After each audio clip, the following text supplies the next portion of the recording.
blow this up. Let's get it moving. Come on. Come on. Yeah. Hi, Miss Sally. Miss Eleanor? Jane? Now, come on, Joe. If you want to socialize, come in on your own time. Do it. Let's get these chores done. I usually can hit one of those. Hey, how are you, Miss Betty? Oh! Good to see you. Ooh, she's pretty. Hey, here comes the stage. Maybe let her run there from Adam. Oh! Hey, come on. Come on. Let her run there from Adam, maybe. Will you come on?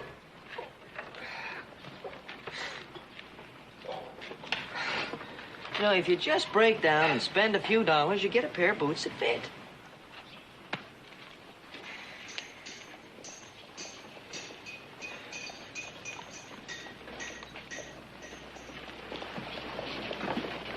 Hey, Charlie, got any mail for us? No mail on this trip, Joe.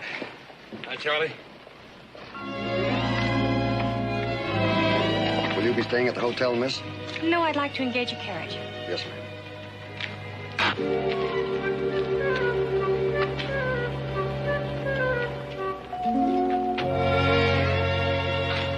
Why do you reckon anybody want to cover up like that? Oh, I don't know. I sure would like to get a look at what's underneath that veil. Yeah, probably uglier than a mud fence. Oh, look, you want to stand here and socialize or get your work done?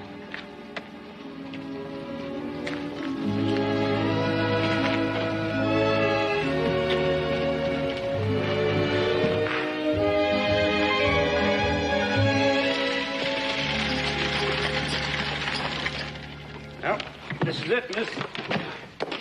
Would you mind waiting a minute? I'm not sure I'll stay. Anything you say.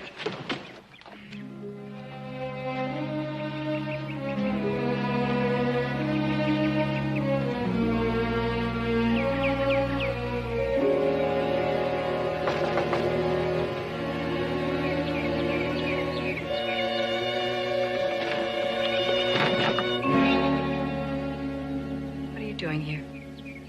I had no place else to go. Why here? Amelia, we're sisters. I need help. You're the only person that can help me. Come in.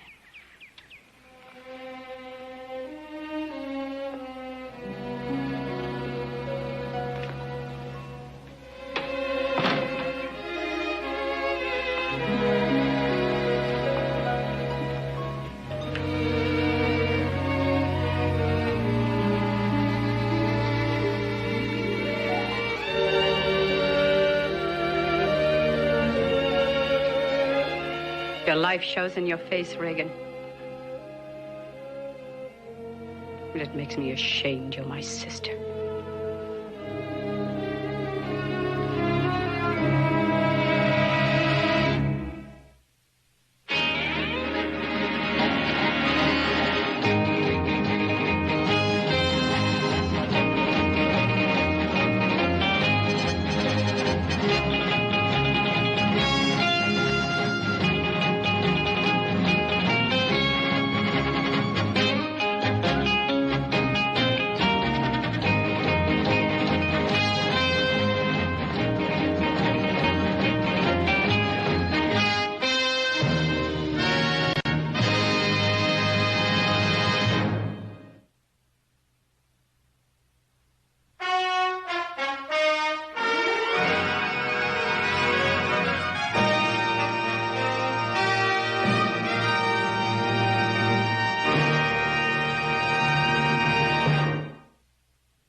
I don't know why I should, but I'll help you.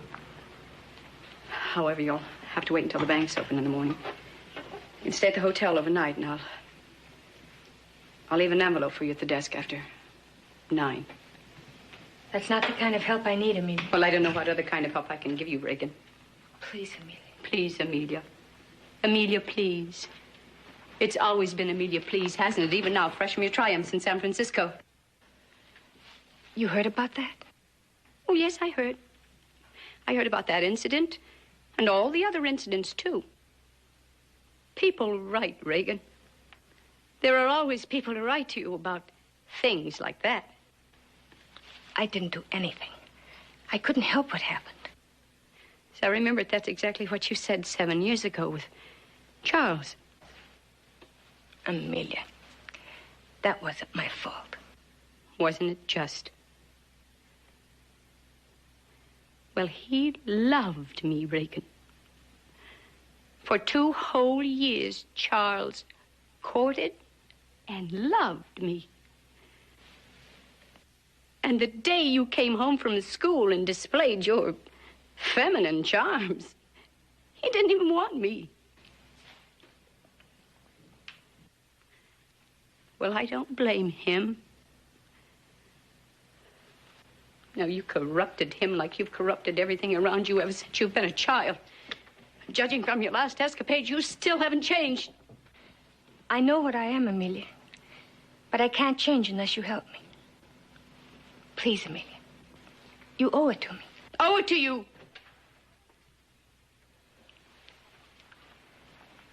Just remember this, Reagan. I don't owe you anything. Yes, you do. You do owe it to me, Amelia. For all of the love that Father gave to you. The smart, clever one. And denied me. Please, Amelia.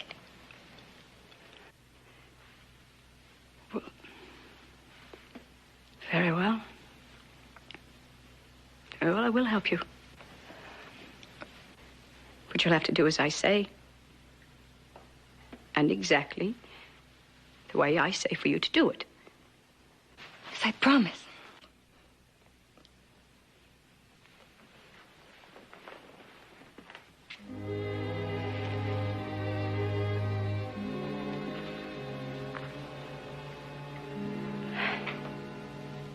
Have your driver bring in your luggage.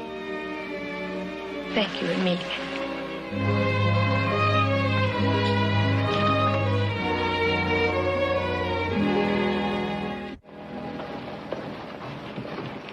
Thank you, Charlie. What'd Adam say, Paul? Says the assay report in Sacramento was excellent. Hey, did I tell you? When's he coming home? Oh, not for a couple of days. He's having some meetings with a firm of mining engineers in San Francisco. Let me see it. Now, look, Hoss, go get the wagon. Will you bring it around? Let me read it. You have all the way home to read it. Now, read the wagon. Yes, sir. I'll see you in a couple of minutes.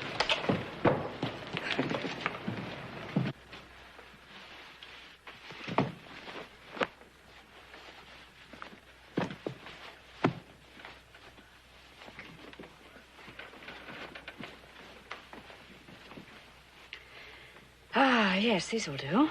You sure this is what you want, Miss Miller? We got a little more expensive line that's a lot more stylish. This is what I want. This is what I want. Reagan.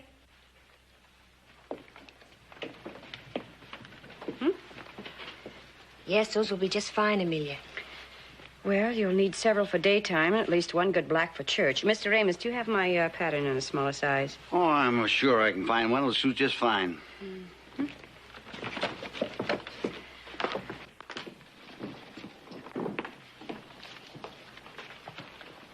Morning, Mr. Cartwright.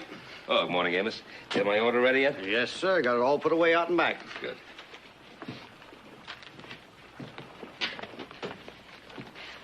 Excuse me, Reagan. There's someone I must see. Good morning, Ben. Oh, well, good morning, Miss Miller. Good morning. Say, I've heard a most interesting rumor. Oh, what was that? Well, that you're seriously thinking about mining the area above Gunsight. Well, as a matter of fact, I have been giving it some thought. I'd like to talk to you sometime about investing in the venture, I mean. Well, Miss Amelia, you know, mining, particularly silver mining, is so highly speculative. I think you'd probably find much safer investment somewhere else. Oh, come now, Ben. I'm not some poor widow investing life savings. Oh, of course not. I'm well aware of the risks involved. But I'm also aware of the rewards commensurate with them. Well, to be frank with you, Miss Amelia, I just wouldn't want the responsibility of having you possibly lose any money. You sure this is everything, Mr. Cartwright? Yes, thank you, Amos. Oh, a couple of packs of cigars for my foreman. Ben, should you change your mind, you would let me know? Yes, of course I will. Fine. That stuff? Yeah. Morning, Miss Amelia. Good morning, Hoss. Your sister chose the same dress materials as you selected, Miss Amelia. Fine. Thank you, Reagan. Reagan, this is Mr. Cartwright and his son, Hoss. Morning. Hi, ma'am. How do you do? Mr. Amos, please put that on my account.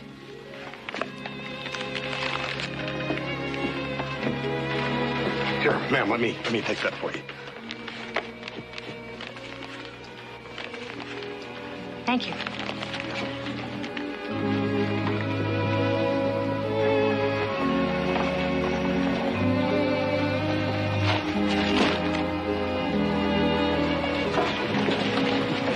Thank you. My pleasure, ma'am. You know, we didn't even know that Miss Amelia had a sister, so you're kind of a surprise around here. I'd say a real nice surprise, Miss Miller. Thank you. My name is Reagan. Reagan. I don't recollect ever having heard that name before, but I don't reckon many people ever heard of Hoss neither. Hoss, that's a wonderful name. So big and strong, just like this country out here. Hey, bet you ain't even seen our country, have you? I'd be mighty happy to show it to you if you wouldn't mind me coming calling. I think it was very, very thoughtful of you, Hoss. I've not had a chance to introduce my sister to many people out here. I'm sure she'd be delighted to have you call. Thank you, ma'am. Yes. I'll sure do it. All right. Bye, Hoss. Bye, ma'am. Bye, Miss Reagan.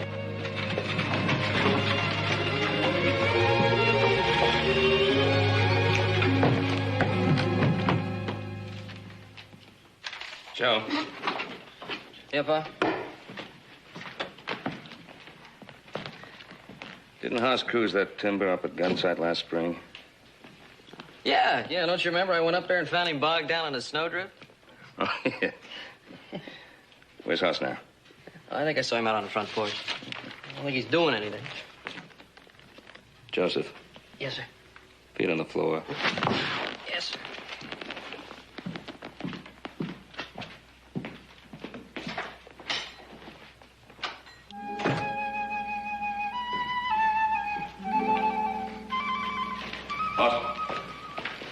Oh, hi, Paul.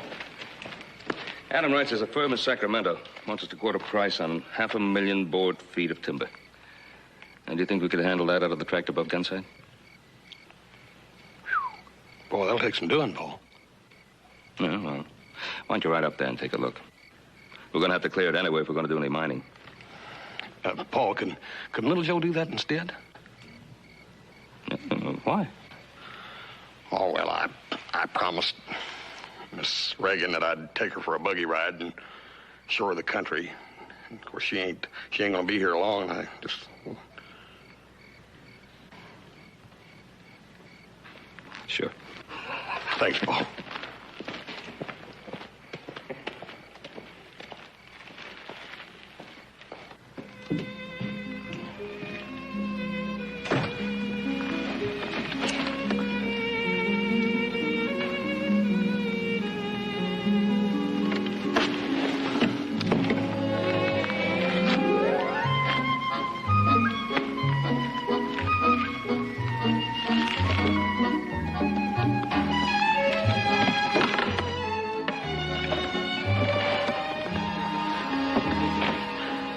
Then I'll take her hand, just like little Joe taught me, and give her that evil eye of his.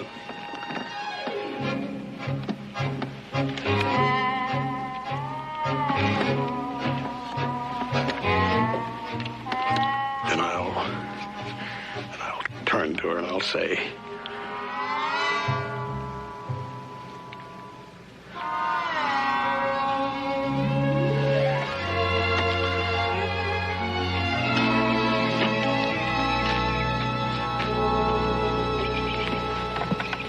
Thank you.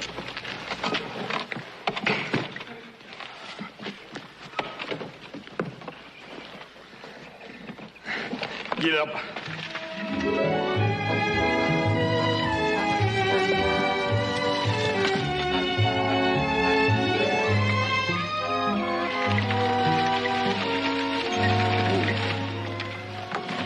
What do you think of that? It's beautiful. No other place on earth like it.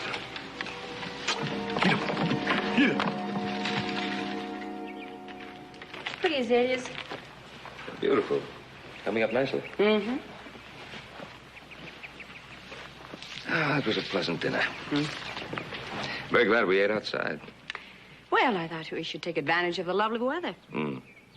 You know, Ben, I don't think I've seen my sister, well, what, content, I suppose, in a long time. Nor a horse, for that matter. It's been such a beautiful day. Yeah, it sure has. Sort of hate to see it come to an end.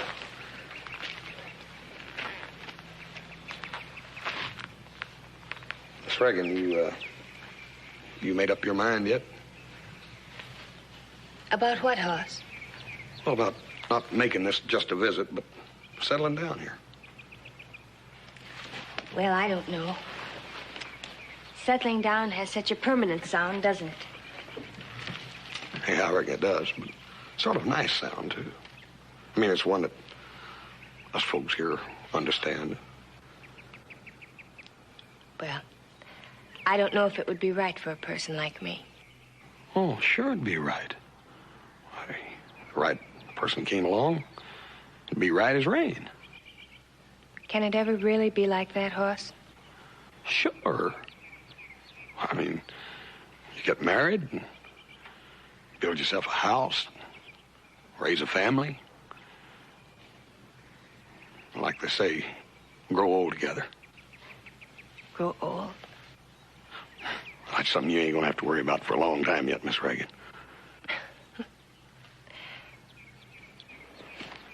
Come on, you two. We're going to have coffee inside. It's getting chilly out here. Amelia was right. It is chilly out here. Let's go in. Fine.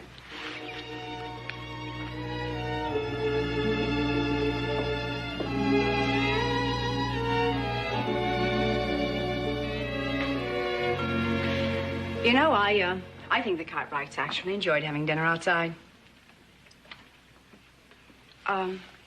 What were you and Hoss talking about? I think Hoss wants to marry me, Amelia. Oh. Well, are you considering it? Yes, I am. You know, you were right. Hoss is different from any man I've ever known. Well, did you tell him anything about yourself? No. Aren't you afraid it might come up? Strangely enough, I don't think it would make any difference. Do you know, Amelia? He talked about growing old together. You know, I never thought about that. Growing old.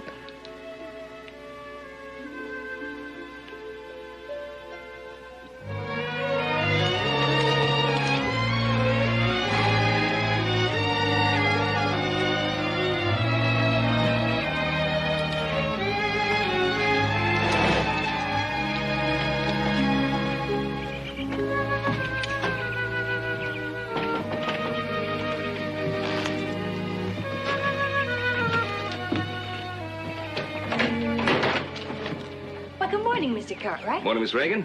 I'm just having some coffee. Will you join me? Well, I'd like to very much, but I have so many things I must do in town. My son Adam is coming in tomorrow. And tomorrow evening we have a little dinner party at our home, and we were hoping that you and your sister would join us. Just family. Well, we'd be delighted. Hoss has told us so much about Adam. Well, I'm sure you'll have a great deal to talk about in common. He's just spent the past few weeks in San Francisco. San Francisco? Yes, yes. Would 7 o'clock tomorrow be all right? Yes. Yes, that would be fine. Good. We'll be expecting you. Morning.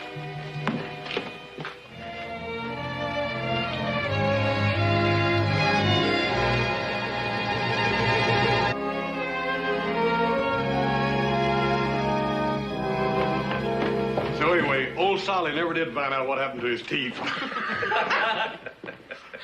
Good evening, Adam. Evening, Miss Amelia. Adam, I'd like you to meet Miss Reagan Miller. This is Miss Amelia's sister. My brother Adam, Miss Reagan. How do you do? How do you do? Won't you sit down, Adam? Thank you. I hope you brought some good news about the mining venture. Mining venture? Hmm?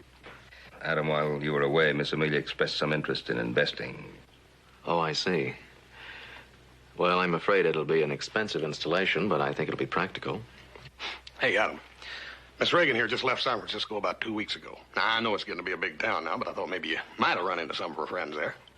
I knew very few mining people there, Hoss. Well, I ran into quite a few people while I was there. Someday, maybe you can tell me who your friends are. Yes. Maybe I can. Ah, Ben, thank you for a wonderful evening. Well, I'm glad you enjoyed it. Oh, say, if Adam can get those figures over the house in the morning, I'll get a letter up to my broker in San Francisco. Going to have to convert some of my holdings. Well, I think something could be arranged. Don't you think so? 10 o'clock be convenient? 10 o'clock's fine. Reagan. Good night, little Joe. Good night. Good night, Mr. Cartwright. Thank you for a very pleasant evening. Well, the pleasure was all ours, Miss Reagan. Good night. Good night. Good night, Miss Miller. Good night, Hoss. Thank you. Good night, Miss Reagan. And it's me that should be thanking you. This is one of the nicest evenings I ever remember. Night, Miss Amelia. Good night, Hoss.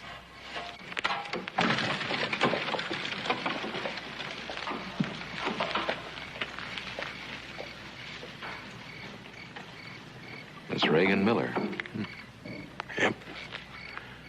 Don't you go get no ideas either, brother. She's all staked out. That's one of the sweetest little gals I ever met. Well, you look at him, Pa. He's got the same expression as a steer that's just been poleaxed.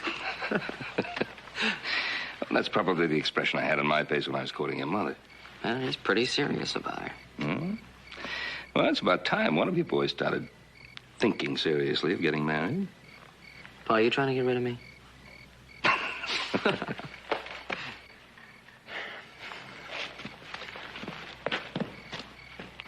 Hey, Paul, I was just thinking, since tomorrow's Saturday, I'm wondering if maybe tomorrow night we couldn't get some of the neighbors over here and have a little get-together and introduce Miss Reagan around, huh? Well, I don't know. It's a little short notice, but I think something might be arranged. Hey, good. And if I'm real lucky, I might even have a little announcement to make. Hey, you son of a gun! Congratulations! We were just talking about that. Now we get rid of you.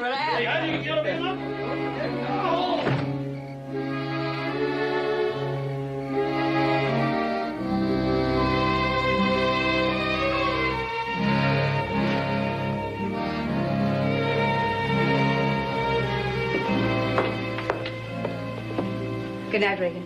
Amelia, Yes? could you come in and talk a while? Well, it's quite late. Yes, I know that. I just don't think I can sleep.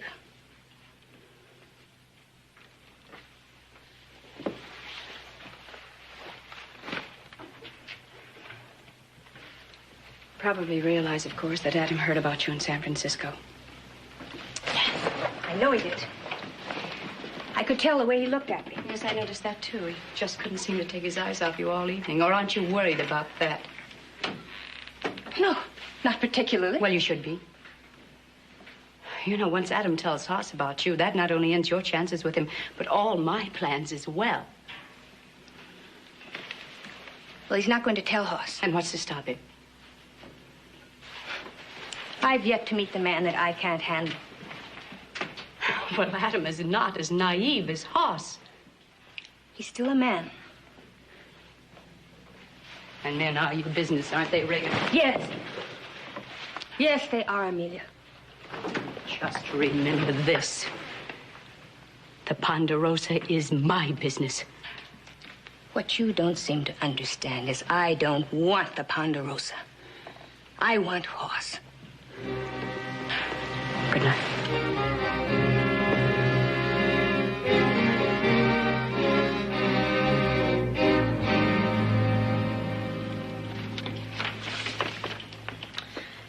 Adam, I really would like to study these reports just a little longer. All right, that's a good idea.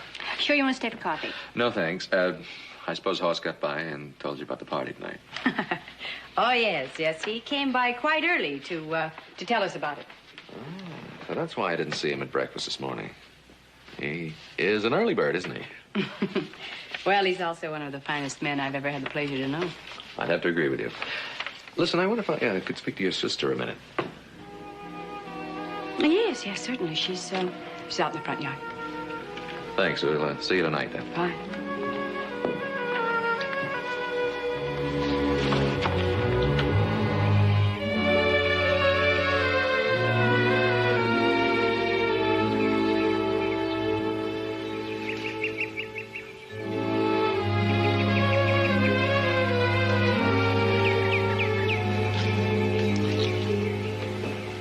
Doesn't look like the same Reagan Miller I've heard about in San Francisco. Oh, you startled me. I'm sorry, I didn't mean to. What did you hear about me in San Francisco? I think you and I both know the answer to that one. I suppose you've told Hoss. No. Well, thank you for that. Don't flatter yourself. I did it for his sake, not yours. I wouldn't hurt Hoss. Then why don't you stop amusing yourself at his expense? Is that what you think I'm doing? Well, you are famous for the manner in which you amuse yourself, at least in San Francisco, and from what I've heard from other men. No, it isn't true. I'm not like that. Aren't you? I did nothing to encourage those men. And what about my brother? What? Look at me. Do I look as though I'm going out of my way to beguile him? Do I look as though I'm trying to entice him or anybody else?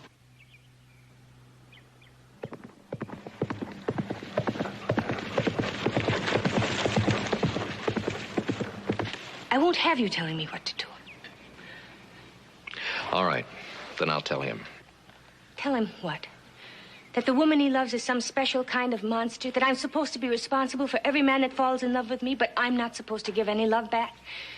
I came here to get away, to be ugly, to be plain, to hide, to get away from everything I've been. And I thought I'd found something here. I thought I'd found someone who didn't want me just as a possession to display or a prize to show how important he is. Someone who saw past all of that and wanted me just for myself. Can you understand that? Is that too much to ask?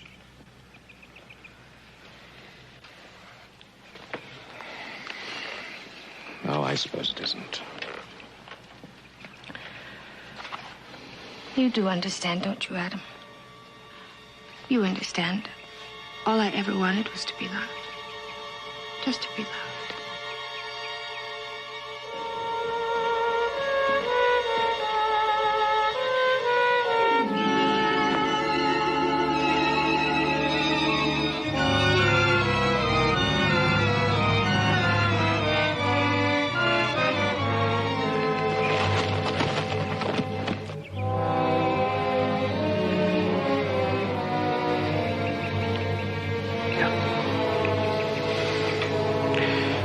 I understand.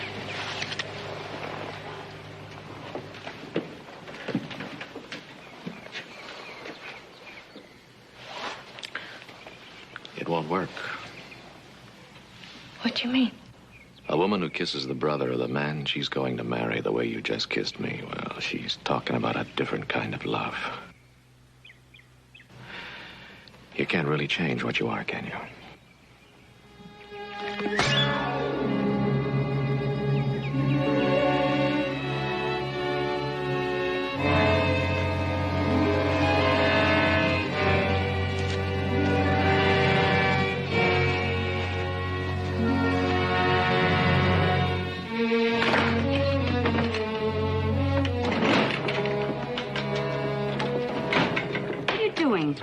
I'm getting ready for the party. Well, that's strange. You don't act like you're in a party mood.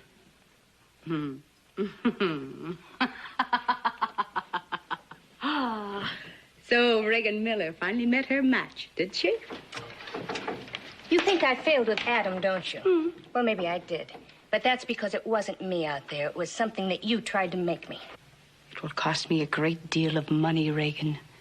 But I've waited years to see you finally meet a man you can't handle. A man who can humiliate you. Those are the two driving passions of your life, aren't they, Amelia? Money and seeing me humiliated. I tried to warn you. But whatever that devil is that's so strong in you, you wouldn't listen. You couldn't take my help. Your help made me ugly out of jealousy. Your help pushed me at Hoss out of greed. Now, we both have our own personal devils to feed, Amelia, but I prefer mine to yours. Reagan, what are you doing? I'm taking back my own personality. I'm going to show you and Adam how the real Reagan Miller works. Go ahead. Go ahead and prove to Hoss that Adam is right. It won't make any difference. Not a particle, because Hoss loves me, and nothing anybody says can change that.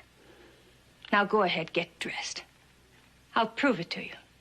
There's nothing in this world that will make me go there and see you flaunt yourself. Oh, yes, there is.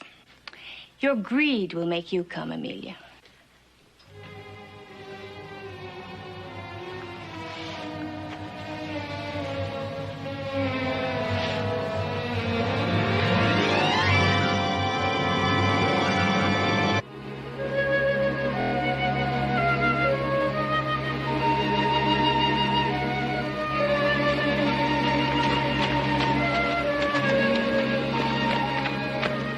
Mr. Hoss want to see you in bunkhouse. He very upset about something. Thanks, Arthur.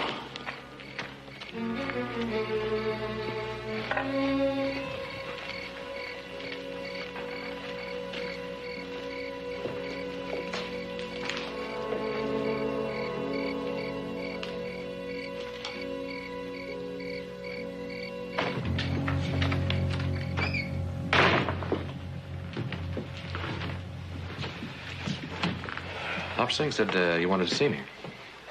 Yeah. Where you been? Well, you know where I've been. I've been over to Miller House to see Miss Amelia. Miss Reagan. You seen her too, didn't you? Didn't you? You asking me or telling me? I'm telling you. Here we are. One thing you know how to make, Pa, that's punch. Sure do.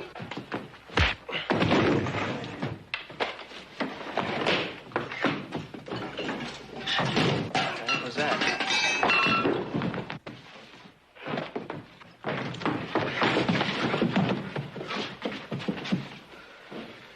What's this about? Ask him. What's this about?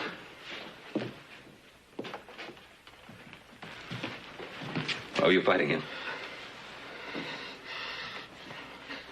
I wasn't fighting him. All right, why was he fighting you?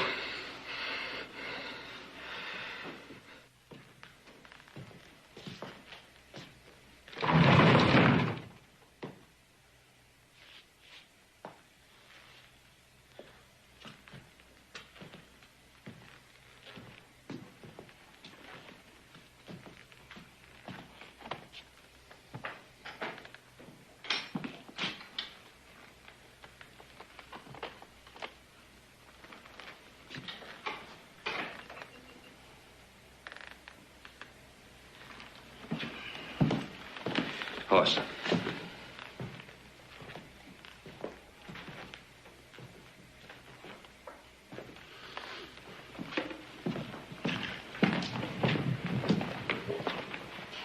Now, Hoss, I must talk to you. There ain't nothing to talk about. Yes, there is. Hoss, Adam wasn't trying to hurt you. He was trying to help you. By making love to Reagan? No, he wanted to talk to her. Sure he did. But he ended up with her in his arms and kissing her. Paul, I'm in love with that woman, and I'm going to marry her. Don't you understand that? What do you know about her? No, Paul! What did you know about my ma when you married her? I knew everything I needed to know about her. Fine. I know everything I need to know about Reagan. You don't know everything about her. You don't know what Adam was trying to tell you. No! Paul, I'm not going to hear anything bad about Reagan from Adam or you or nobody else. Son, don't blind yourself to the truth about her. I don't care about her past. Hoss, it's not just the past. I'm worried about the future. Yes, fine. So am I. I'm going to marry her. That's going to be my future. And Father, guests are arriving. Well, keep them waiting. No. They're my guests, and for my party, I'll invite them in.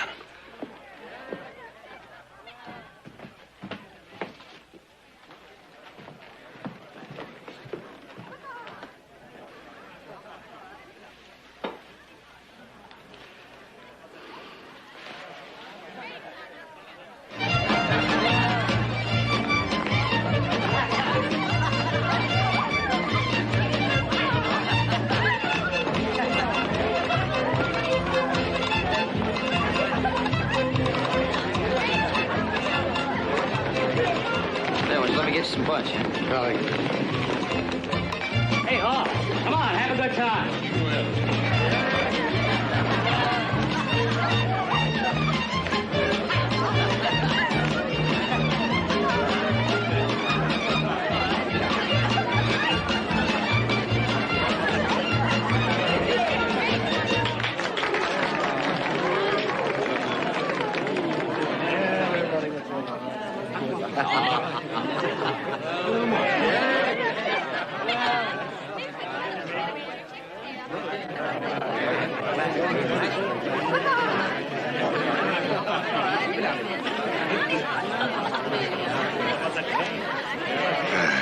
Reagan, you sure do look beautiful. I was trying to look pretty tonight for you.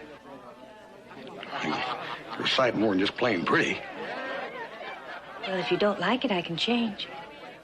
No. Take a little getting used to, I reckon. How are you, Miss Amelia? Just fine. Thank you, Hoss. I ain't never been too good at this, but we'll try it. I found what I wanted was a man, not a pretty dancing master.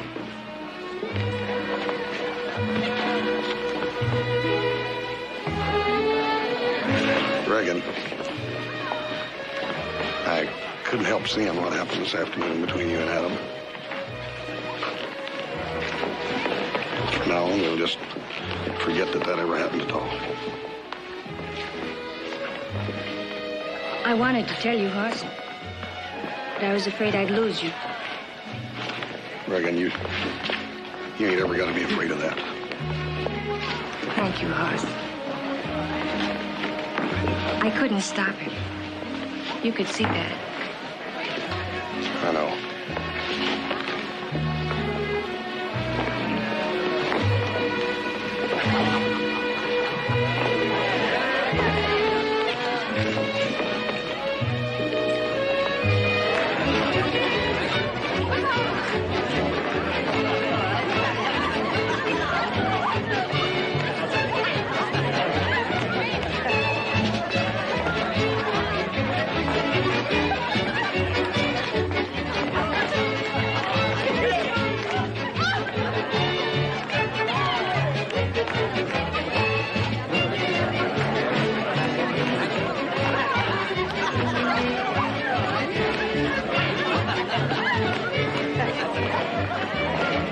Your sister looks lovely tonight. Very fine dancer. Yes. Excuse me. May I? Thank you.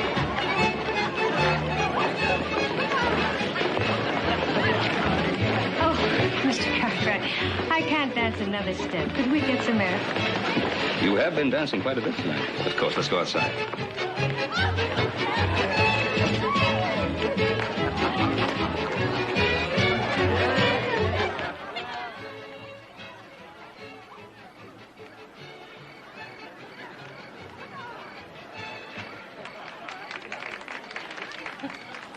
You really love this land of yours, don't you, Mr. Cartwright? Yes. Then, of course, I'm rather prejudiced in favor of the Ponderosa. His horses, too. He often speaks of it as if it were a woman. Yes. His Hoss loves it very much.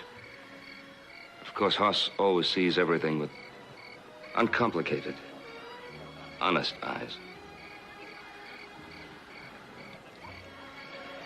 How do you think he sees me? As the woman he wants to marry.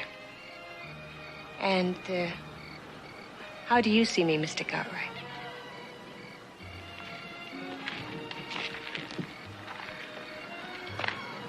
Well, that depends upon which Reagan Miller I'm looking at. Well, do you approve of this Reagan Miller? Or do you prefer my sister's version? I would guess that the way you are now is the version that most men would know you as. I see Adam has informed you of my infamous past. Did he also tell you what happened this afternoon? Yes? I can imagine what interpretation he put on it. That's not important. What is important is Hoss. His happiness. You don't think I can provide that happiness?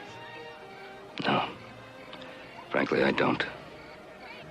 But my son, unlike perhaps most men that you've known, gives his love freely, openly, honestly, without reservation.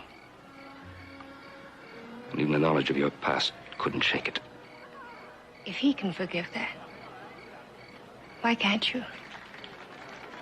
I suppose I could. If I thought that you'd really changed. But you don't believe that? No.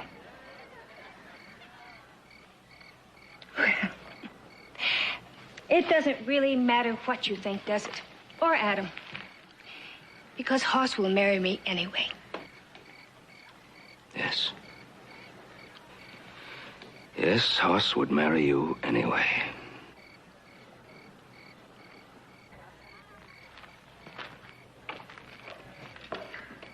But the love that would forgive you your mistakes in the past would never forgive you those same mistakes in the future.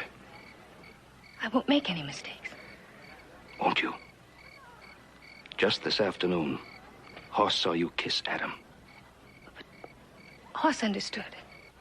Did he? When Adam came home, Hoss almost killed him. Now, what do you think would happen if you made that same mistake again? Hey. What are you two doing out here? Oh, we're just admiring the night, Hoss. I better get into our guests. Excuse me.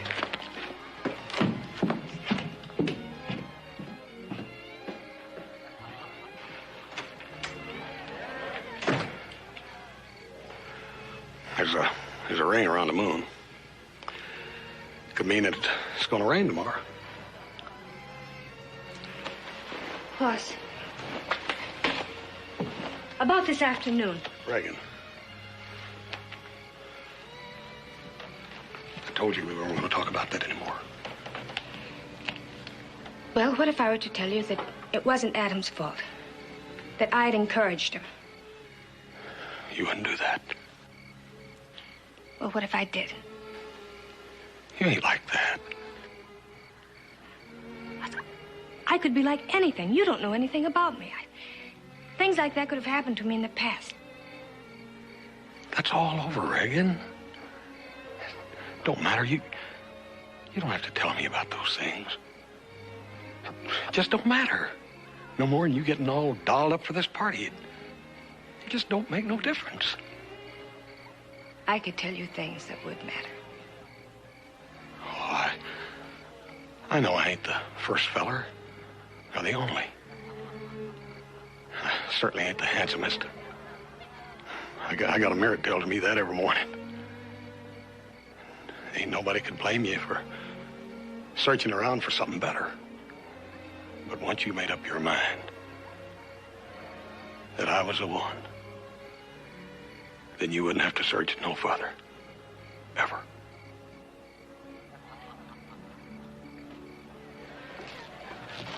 Your father was telling me how much you love this Ponderosa. What if I were to ask you to leave it, to go away? Why would you want to do that? I don't know. What if I just did? I hated it, and I wanted to live in a city.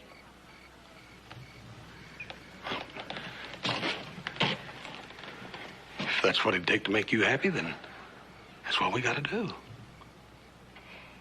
and leave your father and brothers? Reagan, when we're married, we're going to do whatever it takes to make you happy.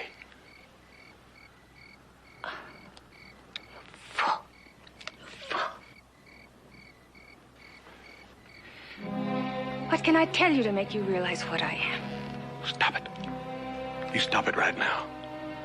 I don't want to hear no more talk like that. Reagan, you love me, and that's all that counts. Love you? Haven't you understood anything I've been trying to tell you? If I loved you, that would be the worst thing that could happen. Can't you see that? My love would destroy you, Hoss. Because you'd have to share it with every other man I'd ever meet. Now do you know?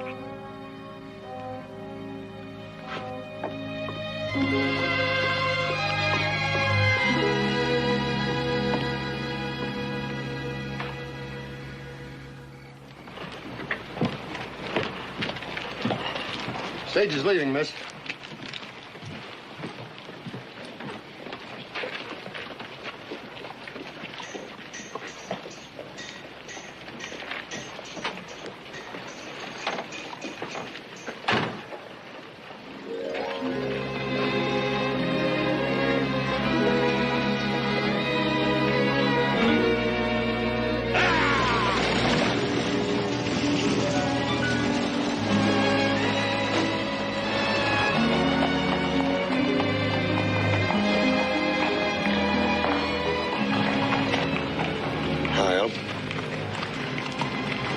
Well, there goes one we'll never forget, huh? Here. Let's go home.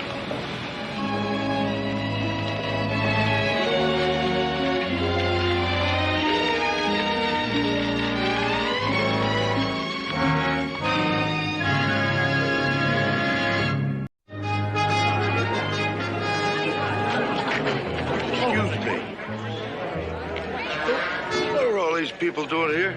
I'm so excited I can hardly wait. Well? The stage will be on time. Henry said the stage is on time, ladies. It'll be here any moment. You didn't answer my question. Please. Well, what's all the commotion about? They're going to be a hanging? We're all waiting for Boz. Boz? What's Boz? Boz happens to be none other than Charles Dickens. Oh? What do they want him for? What'd he do? What has he done? Mr. Dickens has written some distinguished novels. That's what he's done. Well, he shouldn't ought to hang a man for that. Impossible man. Oh, there's Mr. Cartwright. I do hope he has a nice welcoming speech ready for Boz. Mr. Dickens, on behalf of myself and on behalf of the Virginia City Literary Society, myself and my sons. No, Pa. Pa, go easy with that part, because you don't want to sound like one of those Carson City senators. Oh. No, easy. Now, look, Joseph, it isn't every day you welcome a man like Mr. Dickens to Virginia City. Well, look, why not say something simple to him, like howdy, Mr. Dickens? Well, let him think the rest for himself. Oh, Mr. Cartwright. Morning. Are we all ready for Mr. Dickens? Well, as ready as we can be, I suppose. Mr. Cartwright, great day for Virginia City. Yes, it certainly is. You care to join me? Oh, it's a bit early for that, isn't it, Danny? Must you? This is no occasion for drinking, Mr. Stoker. Half the town is drunk already. Oh, Mr. Dickens ain't gonna mind, ma'am. He's a real broad-minded gent, is old Charlie. Charlie? Do you know him? Of course I know him. Him and me's both born in Portsmouth, England, you know. You wait till he sees a fellow Englishman here in Virginia City. It's gonna be a real reunion. Hands across the sea. Speed is coming!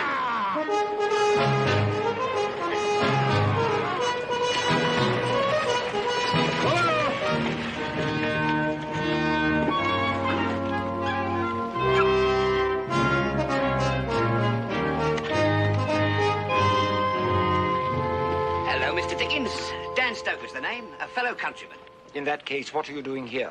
Are you an expatriate? Oh, no, sir. I'm a printer. Born in Portsmouth, just like you. And across the sea. Thank you, my good man. And you'll find a still larger bag on the stage.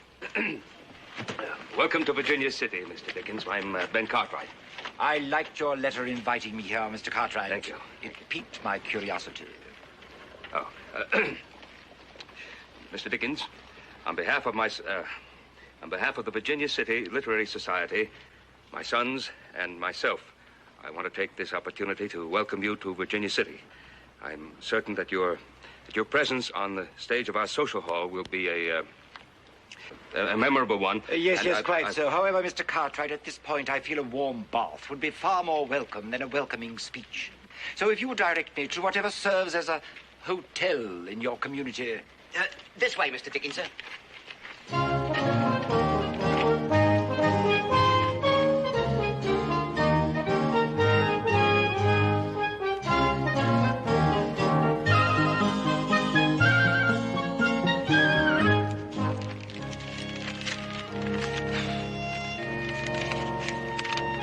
Want to read a speech to me?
A council was held.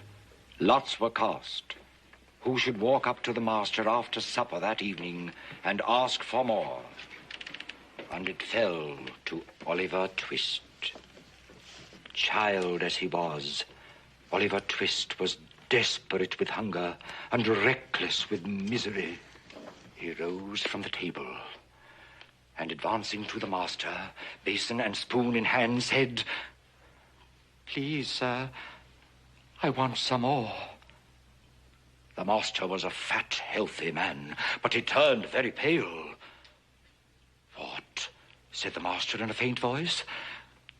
"Please, sir," said Oliver, "I want some more." The master aimed a blow at Oliver's head, pinioned him in his arms, and shrieked aloud for Mr. Bumble the Beadle.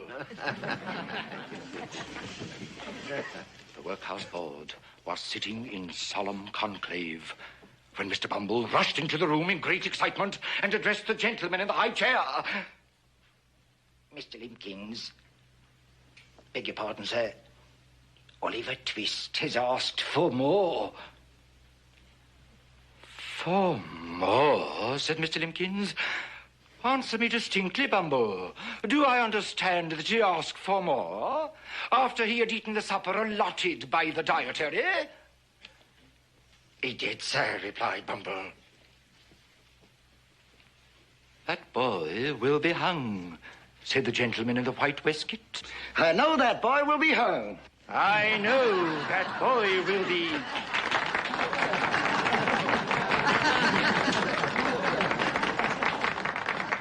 I note that a great number of you are more than a little familiar with my work.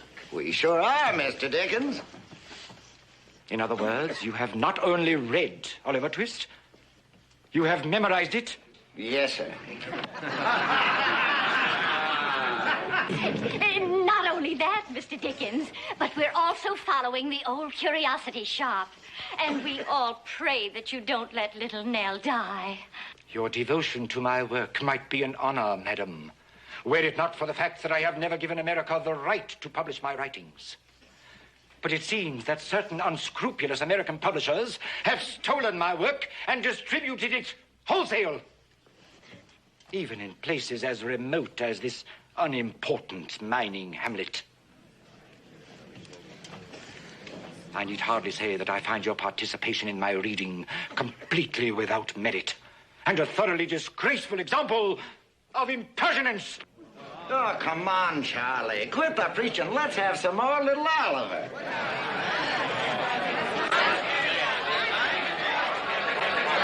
There will be no more of Oliver or of anything else. My performance is over.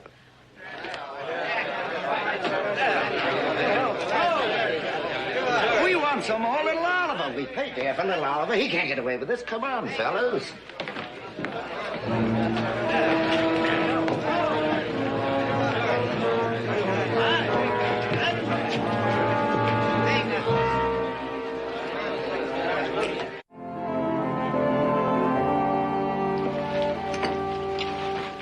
Fine, you want me to call Mr. Dickens down for breakfast? No, I'll let him sleep. He'll get more sleep than he would in that hotel in Virginia City. People in Virginia City had their way. They give him some sleep for a long time. Yeah, I'm kind of sorry that I allowed myself to be talked into inviting him here in the first place. Yeah, but Paul, he was good. I'll tell you, when he was reading that thing about that little Oliver twist, I dang near bawled. Sure would like to know how that thing came out. Hey, listen to this. Joseph, will you eat your breakfast first, Dickens. please? Mr. Charles Dickens in dramatic reading at the social hall. Big thing here. Last night, the citizens of Virginia City turned out to a man at the social hall to hear Mr. Charles Dickens, celebrated English novelist, enchant us with dramatic readings from his novels. We were enchanted, true, but only up to a point. But here's where they really give it to him. Then we were disenchanted and disillusioned. Joseph. Halfway through the performance, Mr. Dickens stopped the reading and... Wait a minute, I'll give you the paper in a minute. Mr. Dickens stopped the reading and then proceeded to say that Virginia City was an unimportant mining hamlet. We found Mr. Dickens, the celebrated English novelist, to be quite rude. We also found this big sale here, Dad. Let me see that, young man. Grossly insulting. No sense of justice at all. Imagine mocking me on the stage like the barbarians they are, and then condemning me. Now, I don't think they were mocking you, Mr. Dickens. By reading along with you, they were just telling you in their own way how much they like your work. Barefaced theft. A further installment of the old curiosity shop. That's where that dreadful woman read about it. Oh, names misspelled, dialogue mutilated. I have never given a common newspaper anywhere permission to publish my work. Oh, it's not that I care about the money. It's the principle of the thing. Well, if the people like your work and you don't care about the money, doesn't that sort of take care of the principle? Nonsense, my boy. It's not a matter of my personal considerations. It is a question of justice. I am going to tell the editor of this penny dreadful what I think of him. Adam, I think I'd better go along with Mr. Dickens. Sam Walker has a pretty good temper of his own.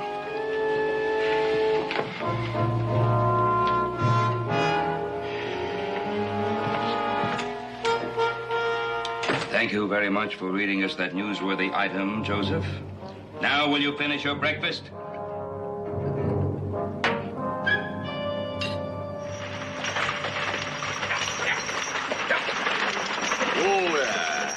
Well, here we are.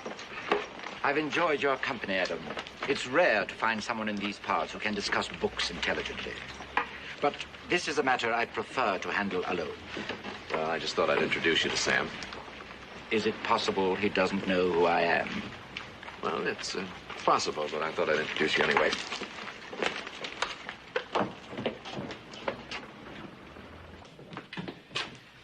Morning, Sam. I'd like to meet a friend of mine.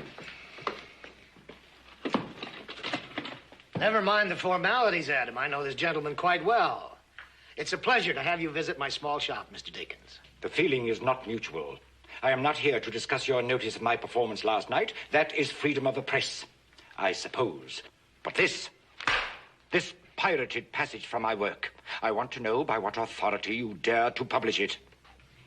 Well, seems like I didn't need much authority. I liked the story, so I printed it. I did send $25 to a Chicago publisher for the right to print his version. Of all the impudence. His version, his rights? What about my rights? Here, Boz. You tell him. Do you hear that, Mr. Walker? What about his rights? Always on the side of what's fair, I am, Boz. Only my friends are allowed to call me Boz.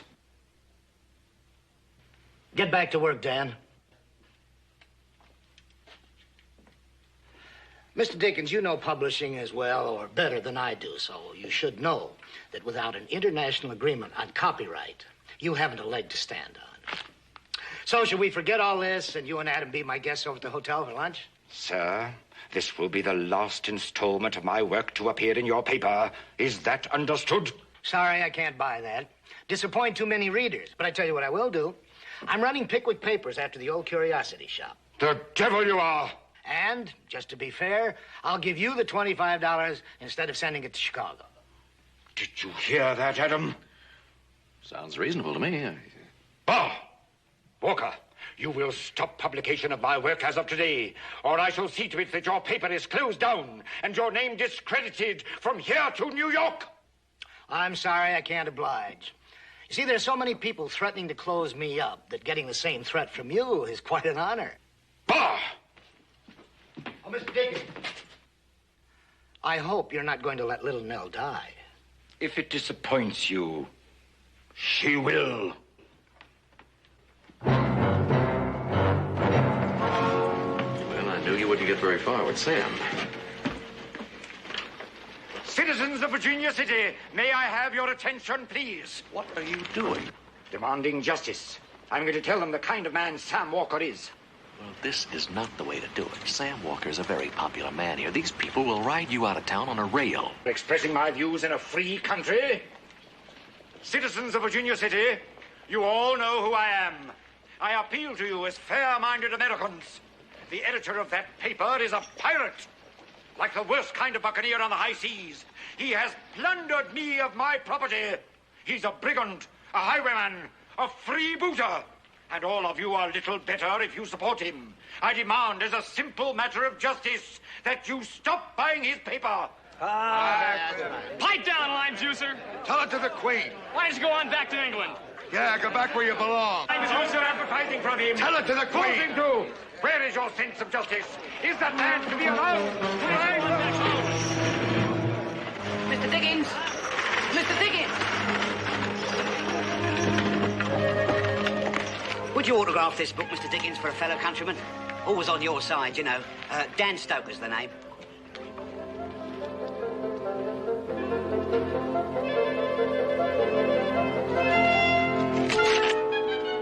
Here, what you doing to my book? I'm destroying it, my good man. It's contraband. Eh?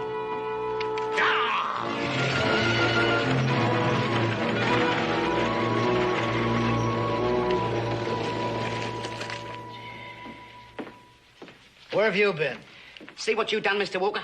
Turned him against his fellow countrymen. He'd have autographed this for me if you hadn't turned him nasty. Let me see that. Why, this is my property, not yours. That ain't your property either. That's contraband. That's what that is. Do you realize what you've done?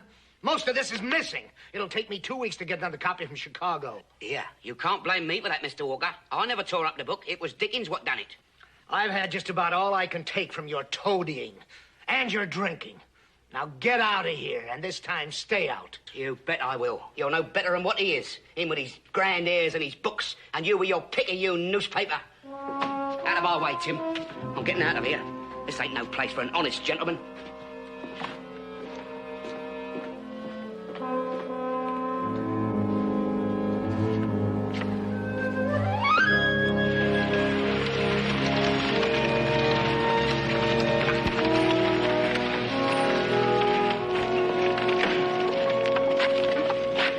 Adam, where's Mr. Dickens? Well, he's had his fill of Virginia City, and he's waiting for tonight's stage east. What happened down at the newspaper? Well, he didn't get anywhere with Sam, so he tried it out on the crowd. Oh? And? same thing as the theater, only on a smaller scale. I just hope he stays in his hotel room and keeps out of trouble.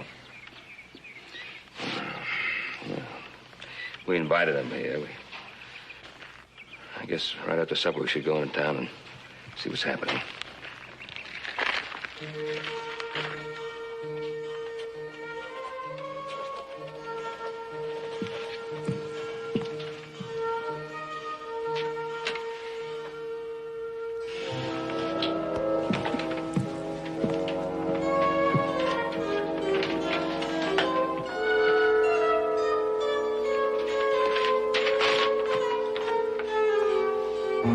Dear Dickens, I am ready to come to terms.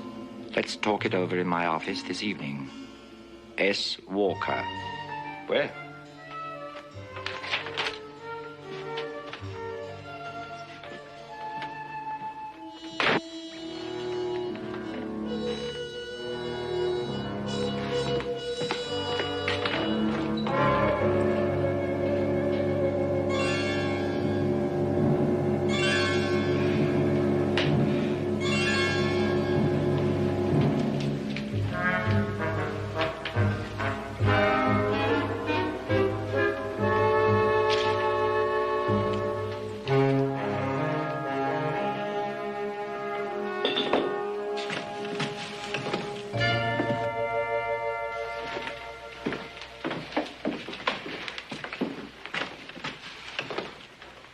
Did you have anything to do with this? Undoubtedly. Splendid illustration of poetic justice. Don't you agree? Now, I don't know about the poetic part, but I'm going to have to take you in. Now, come on. Well, sir, are you quite insane? Yeah, suppose we let the judge decide that. Release me, sir! Release me at once, you hear, or take the consequences! Release me, sir, you hear! Release me at once!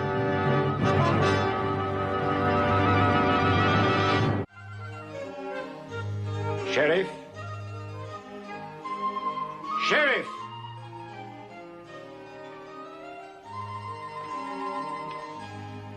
Sheriff! For the last time, I shall not tolerate this. Sheriff! I demand that you send at once for the English ambassador. Ben, I had to lock him up. He admitted responsibility. Sheriff!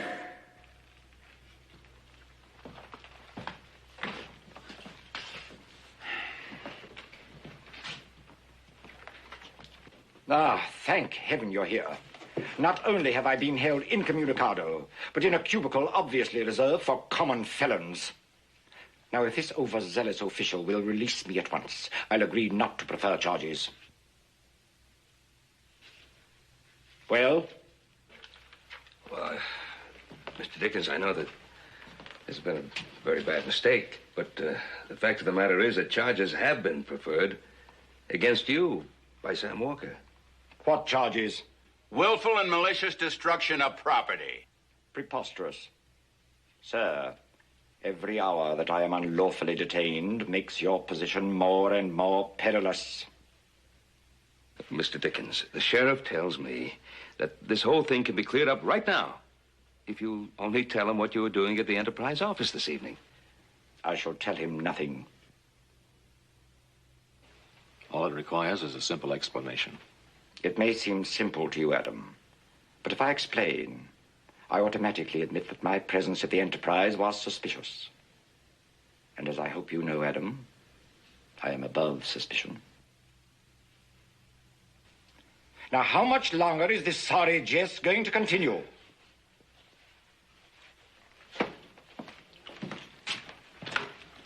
Now, you listen to me, Roy. You know very well he couldn't have done it. No, I don't know. Look, he ain't stopped shooting off his mouth ever since he come to our town. He's been doing nothing but criticizing conditions here. He's inciting the people to close up Sam Walker's paper, and he's telling me how to run my jail. Oh, he's not telling you how Ben, to... I wouldn't put it past him to wreck that territorial enterprise just out of sheer cussedness. All right. All right. All right. All right. Now, will you do something for me? What? Release him in my custody. Man, the folks ain't gonna like that. I'll take full responsibility. Will you also guarantee to have him show up at his trial? He'll show up at his trial. All right.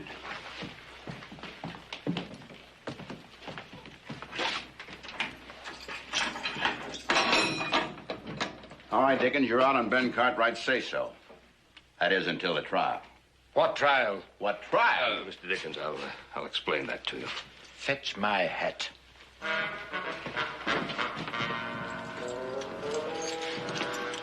God save the Queen.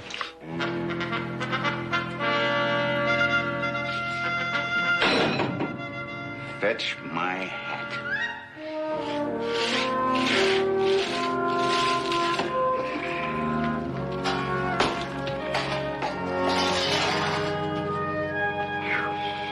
Had about enough? By no means. Ah, splendid country. Hard work, clear mountain air, the scent of pine. A tonic for the soul as well as the body. You know, Mr. Dickens, you'd be mighty welcome to stay on here permanent if you liked. Thank you, horse. It is a temptation. But unfortunately, men have a way of spoiling even the best of things. Mr. Dickens, there's something you don't quite cotton to, and maybe I can explain it to you. Folks around here, well, they judge a man for what he is, not what he was in some other place, whether he was good or bad. You figured everybody ought to like you because of your reputation, but the fact is, all they care about is what they see in you now. And what do they see? Well, it's sort of hard for them to understand why you get so touchy about that copyright business. I mean, after you yourself said that the money didn't amount to nothing. It's sort of hard for me to understand, as a matter of fact. Horse, all this land, your land, you love it very much, don't you? Yes, sir. Then suppose, just for the moment, suppose there were no laws to protect your land, that anybody could come along and take all or part of it. What would you do? My Paul poured his life into this land, Mr. Dickens. I reckon we'd have to fight for it. Then you do understand, Horse. I've poured my life into what I write, and I have to fight for it. Yeah. I don't reckon I ever looked at it like that. Few people do. They fail to realize how much a writer gives of himself, how much of his soul is locked into every word. Most men better themselves as they grow older. My father did just the opposite. Many months of my early childhood were spent with him in debtor's prison. Then later, still a small child, I graduated to a blacking factory, filling bottles with shoe blacking for a few pence a week in a dingy basement room. I was sure it was going to be my future, that there'd be nothing else. Many of the stories that amuse and entertain you came out of the struggles and deprivations of those years.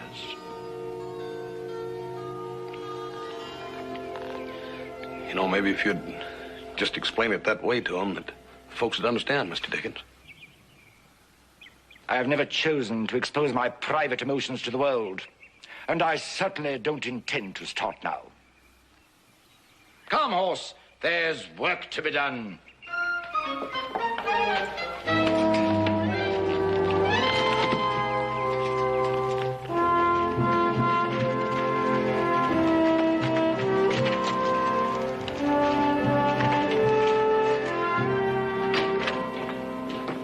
Oh, hello, Tim. Hello, Mr. Cartwright. Let me give you a hand there.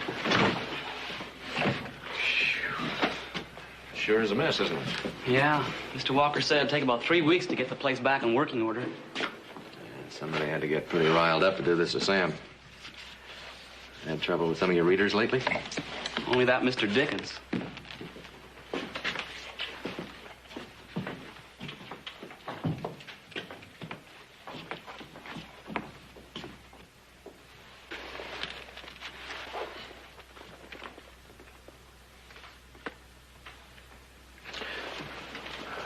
Where's Dan? Mr. Walker fired him again. This time I think it's for good. When was that? The day that you and Mr. Dickens were in here. You know, Dan's a real good printer when he's sober. And how often is that?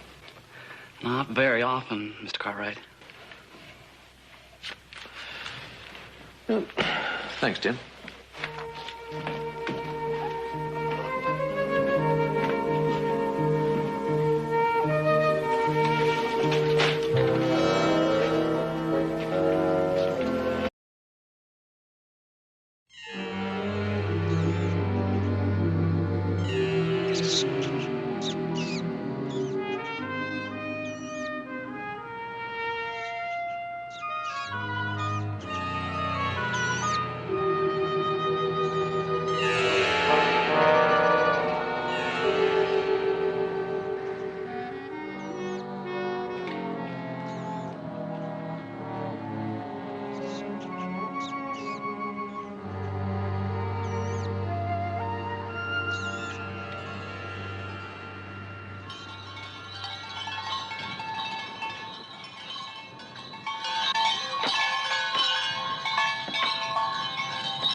You better hurry if you're going to make that stage.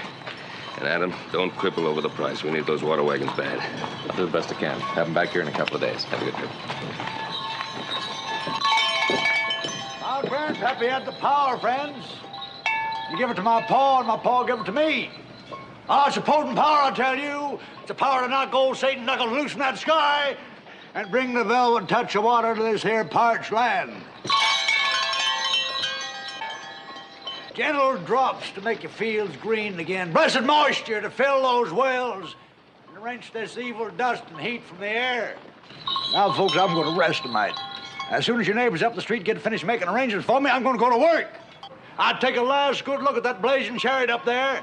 Tomorrow night, you're going to all be blood and shouting thanks to Tulsi Weems. Oh, Ben, you're just the man we want. I am? For what? Oh, you'll know soon enough and be just as glad as the rest of us. Come on.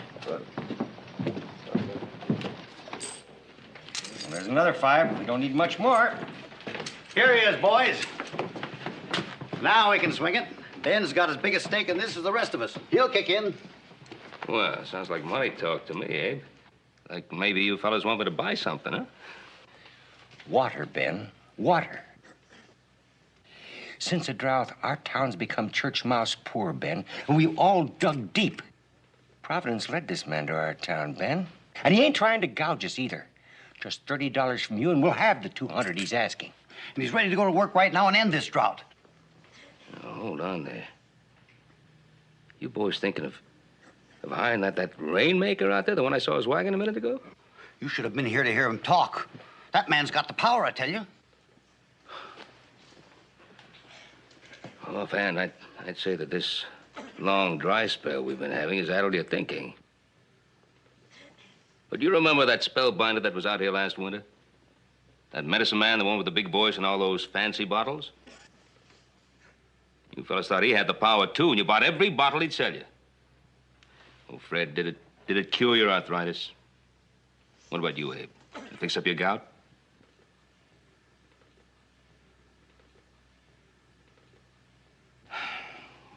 You fellas want to waste money you can't afford. That's your business, but count me out.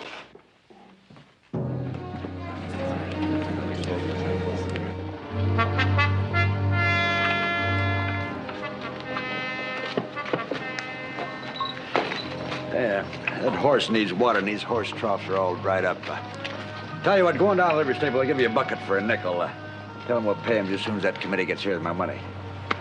We got her made, Juby. Sure, Pa. You can do anything.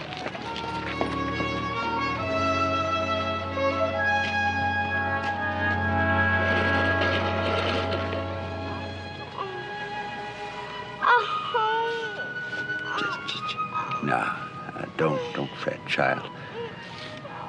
Old Pa's finally got himself a job of work. We're gonna have money so I can get you some nourishing broth. Real bed with cool sheets down to the hotel. Maybe even a little doll to help you get better. We're gonna set old Satan back on his heels. That's what we're gonna do.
You know that thermometer says 98? Yeah, it's hot. Oh, I got 4 more bags in there. Give me a hand, will you? Ben, you wouldn't want to kill off the town sheriff, would you? Now, I got to conserve whatever strength I got to keep law and order in town. Oh, Roy, that's just about the weakest excuse I've ever heard. Well, it's coming from a weak man. Ben, if it don't rain soon, I feel like I'm going to shrivel up to nothing. That's funny. That isn't the way I heard it over at the saloon. The way they told it to me, you were tucking away so much beer that you could keep a brewery in business. Tell you what, you help me tote these and I'll buy you a beer. Are you trying to bribe the law? But I am a weak man. I said it, so shall we make it 2 beers? Huh? 2 beers.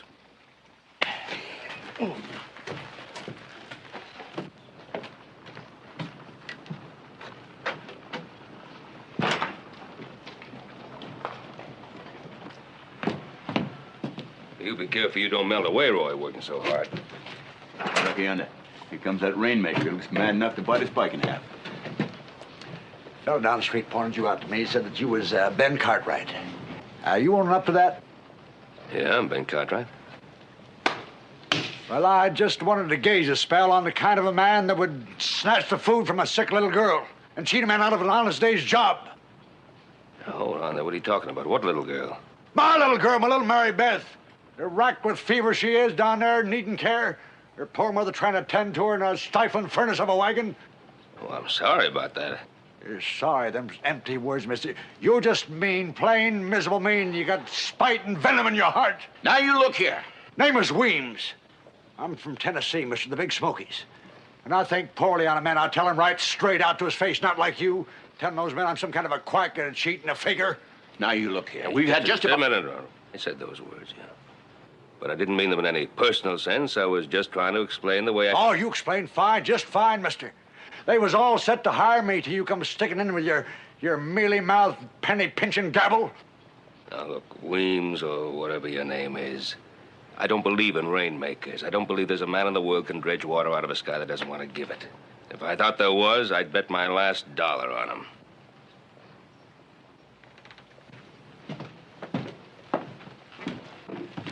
You're wrong, mister. You're dead wrong. Now I can make them heavens open up. I can make the thunder and the lightning. I can flood this land with life-giving rain. Now I got the power, mister. You better believe that. Oh, I'm sorry, Mr. Weems. I just don't believe. But I'm also sorry that you have a sick child and you can't take care of your family. We'll have some rain a couple of days, and if we do, then there'll be plenty of work for everybody. Honest work. Maybe this help tide you over till then. Hill people, mister. Hill people don't take the insult of charity from no man.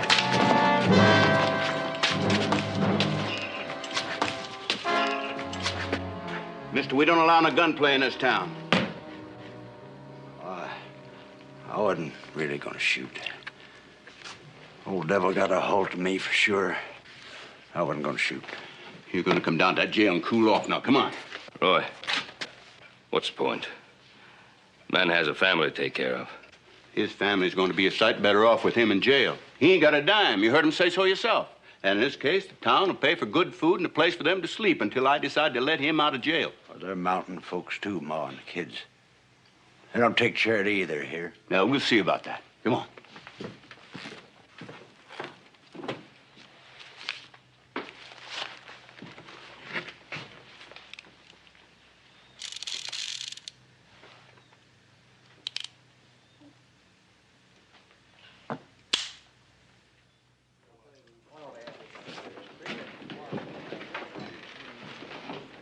Oh, Ben, I'm in luck. I was afraid maybe you snuck out of town before you bought my beer. Oh, no, I was going to drop by your office. You were? Yeah, you forgot something. Oh, yeah. It wasn't loaded. I didn't think it was.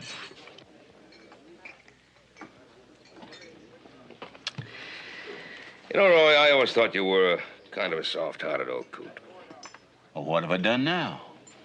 You didn't lock up Weems. Well, I sure did. He's locked up right now, and that's where he's going to stay until he gets some sense into his head. What about his family? I sent Clem out to see that they was put up at the hotel, and the town is going to have to foot the bill. Roy, you might have Doc Crane look in on the little girl. You know, Weems said she was kind of sick. Ben, I already sent for the doc. Now, if you got any more sage advice for this poor old stupid sheriff, I'm listening. Well, as a matter of fact, I have. Oh, you have? Get yourself a beer and cool off. That's just what I intended to do. 2 of them, in fact. Cal, a couple of beers for a good friend, the sheriff here, and put them on my account. Oh, and Cal, 2 beers. 2. Oh, Clem. Not bad. Roy tell you I was by. You better put another beer on my account for Clem here. Roy. Yeah? Something happened out there, and you ain't gonna like it. Now, it's too hot for riddles. What is it? I tried to do what you told me, but they just up and left. That Weems kid, Juby, nice as pie, I talked to him. All of a sudden, the little varmint kicked at me. He spit at me. Called me a whole bunch of names. They jumped in the wagon, and they was gone. Well, don't come running to me. Get on your horse and go after him. There's a sick child in that wagon. But I did. I couldn't have been more than 5 minutes behind him, and you know it. You know that wagon ought to have been a cinch to follow out there in that dust. It was as if the earth swallowed him up. There wasn't nary a trace. Have a beer. Thanks, Roy.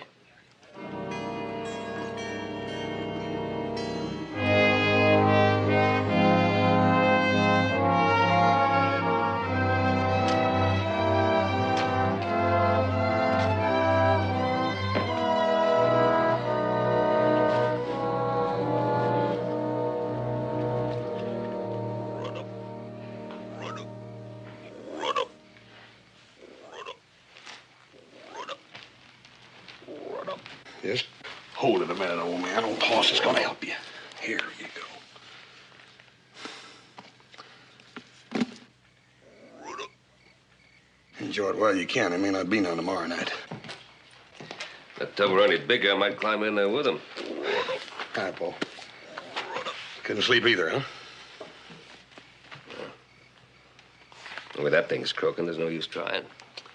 How long's it going to last, Paul? How long?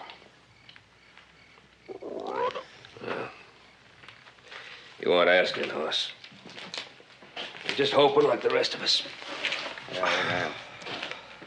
Like when I was a young'un, I used to ask about that red wagon for Christmas. I wasn't asking. I was hoping. Check that south water hole today, Paul. Dry as a powder house. I ran into Mr. Olmsted this afternoon. He thanked me for those 3 barrels of water you toted over to his place this morning. Figured as long as it ain't gonna rain, we might as well all go together. Ain't no use in going one at a time. Besides, homesteads have got them 5 little young'uns. Well, when Adam gets back with those water wagons, we'll be able to get some water out of the lake and make it easier for everybody. Might as well get up to bed. It's no warmer there than it is here. And if you don't cut out that croaking, I might just pull the plug on you. Listen, Paul. Listen, I have to stuff my ears with cotton not to hear that green friend of yours. No, not the frog. Listen. You hear that? That's what I'm hearing. Hear it? Sounds like it's come from the barn.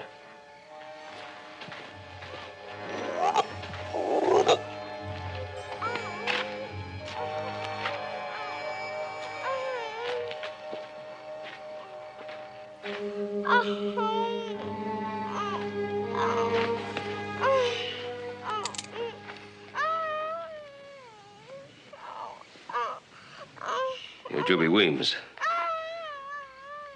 Sheriff sent you to the hotel. What are you doing here? Sheriff sent us no place. Hill folk don't take handouts.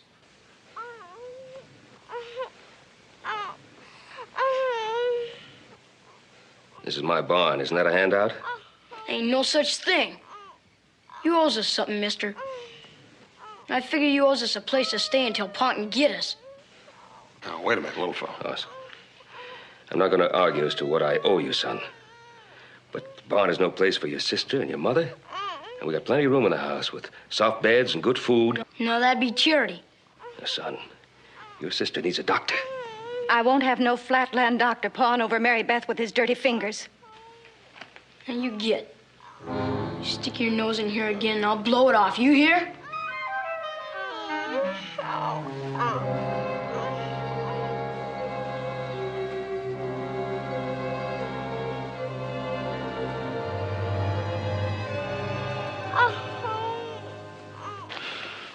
Paul, that poor little gal in there needs some decent care and a decent bed. Not in that stifling barn on a pile of lumpy hay. That kid in there, he's crazy. You don't know what he's doing. I can jump him easy, Paul, and get that little gal out of there and give her the Leave kind of him care. be. I'm going to the town to get Doc Crane. But, Paul, Don't argue. And stay away from that barn. Hoss, the little girl in there. I saw it back east. It's typhoid fever.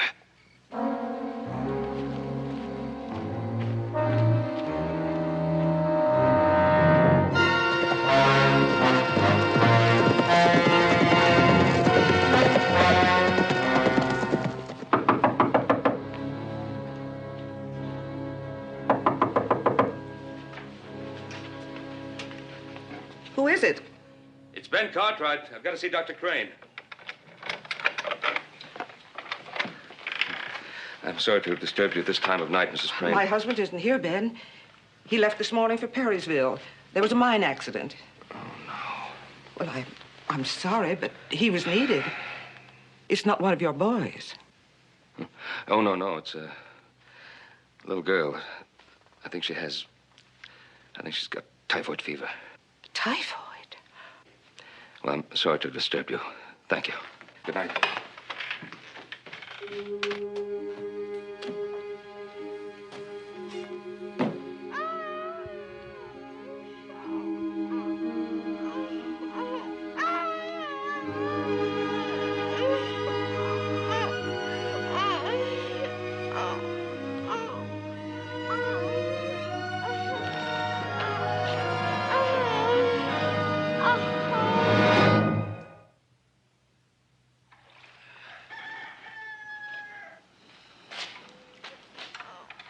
Okay, Joe, let her go.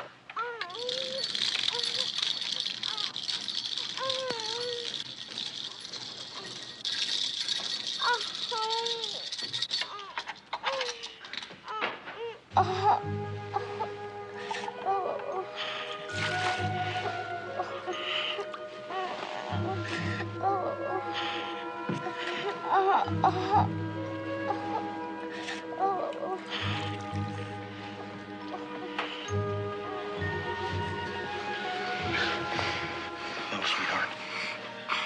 You quit all this tossing and turning. You let old Hoss do the worrying for both of us, will you?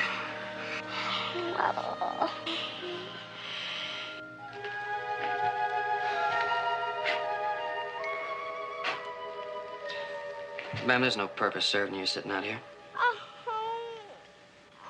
I'll fix you a cup of coffee.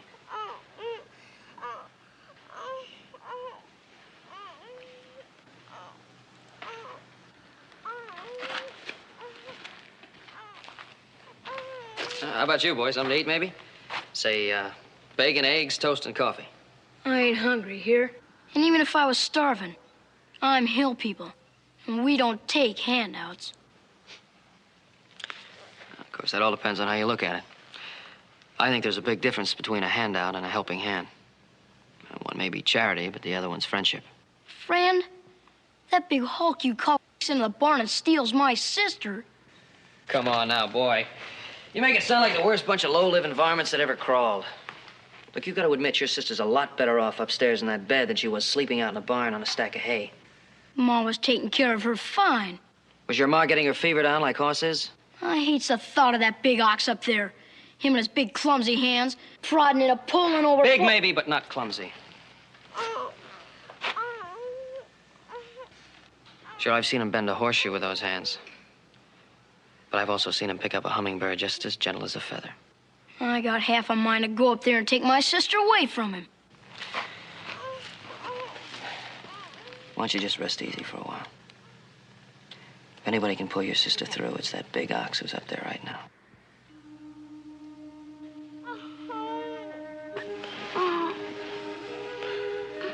Little lamb. Everything's gonna be fine, you hear? You're already a heap better than you were. When you get to where you can really hear me, I might even sing you a ditty or something.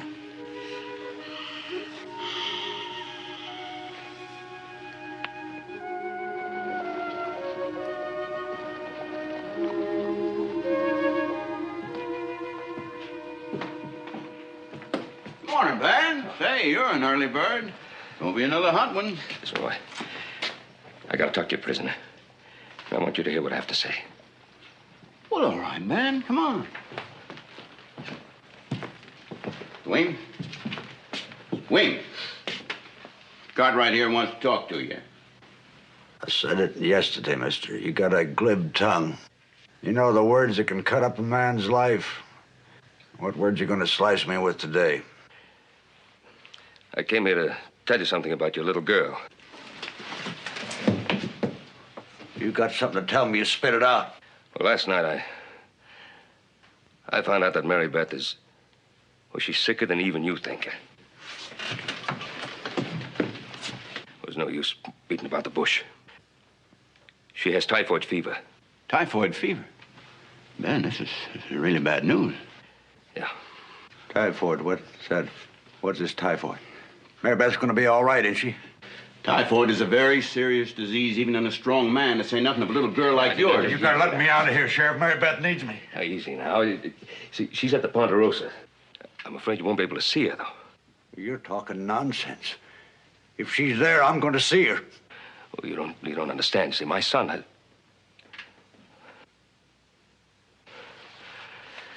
Roy, you have no choice.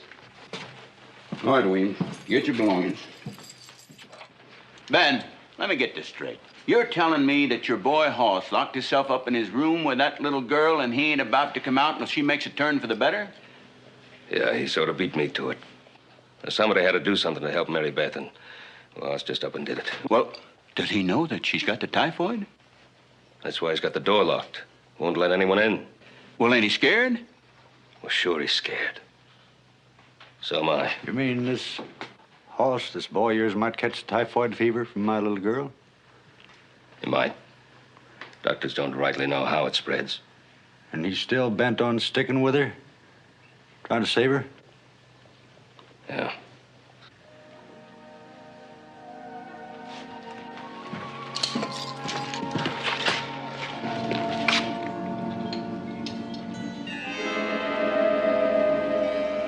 It's the devil's work, that's what it is.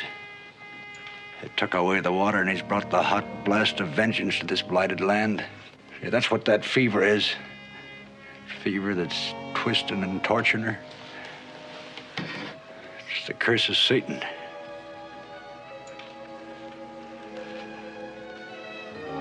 Cartwright, I'm gonna teach that devil a lesson. I'm gonna choke off the hot, flaming breath. And I'm gonna do it with clean, pure water. Mr. Weems, that ain't gonna help your little daughter none. Now, when I bring rain, cool rain, it's gonna put Lucifer on the run. It'll kill the fiery touch, the flaming insider.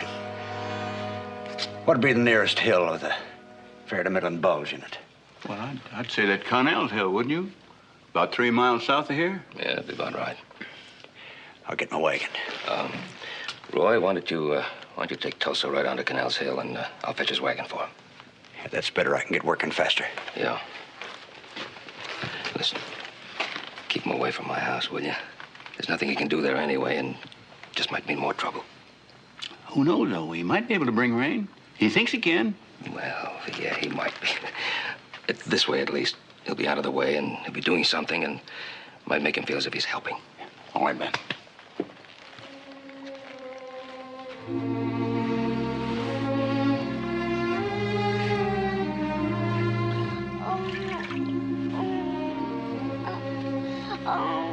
Listen here.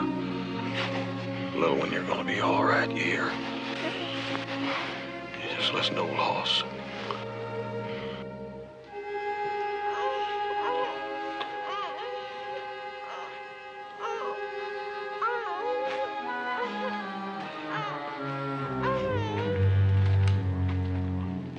There.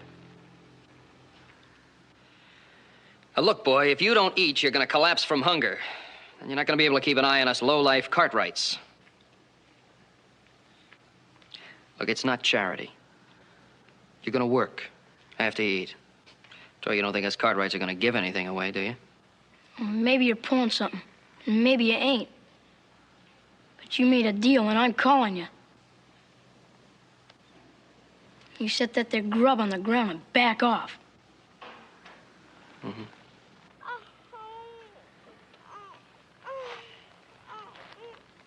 You're good.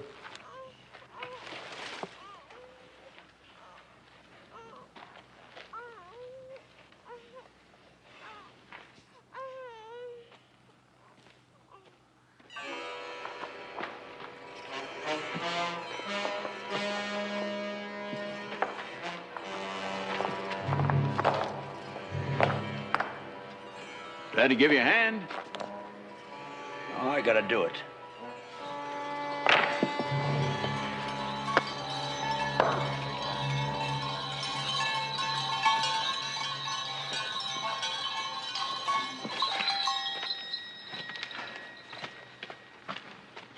Mary Beth, how is she?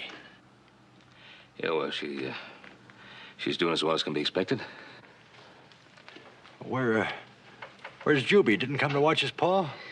Juby wouldn't budge. He's just sitting by my house, hanging on that squirrel gun, and says he'll shoot a horse if Mary Beth, well, if anything happens. Well, then Juby done an evil thing. You'd have jumped him, took away his gun. Boy's trying real hard to be a man. If I was to jump him and take that gun away from him, it'd make him feel like he was still a child. He won't do no harm. You know, I was wrong about you, mister. You got a heart. You got a feeling for things. Well, I'm gonna prove you was wrong about me.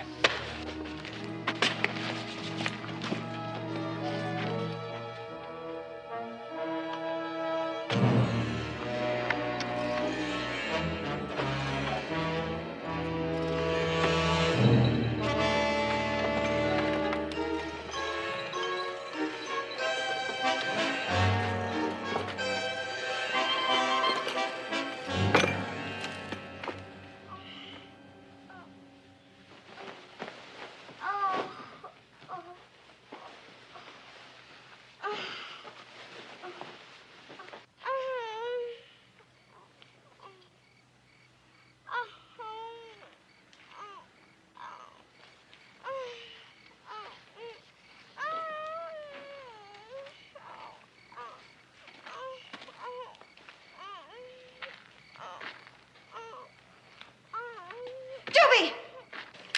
Oh, easy, son. Sneaking varmint, I had a... For what? I was just bringing you some lemonade.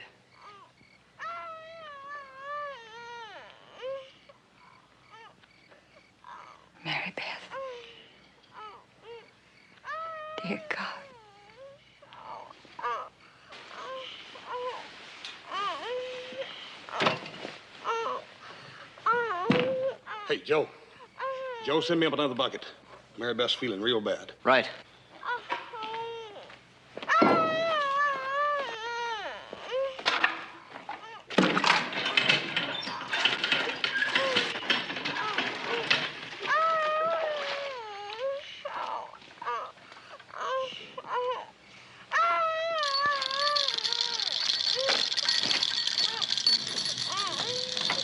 You better understand this, mister. My little sister dies. So does he.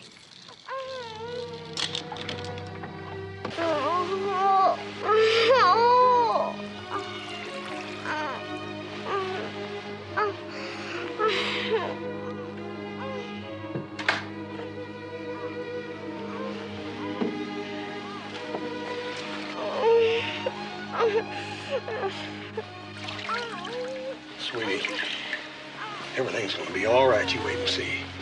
It's gonna be just fine. And listen to the horse now. You hear?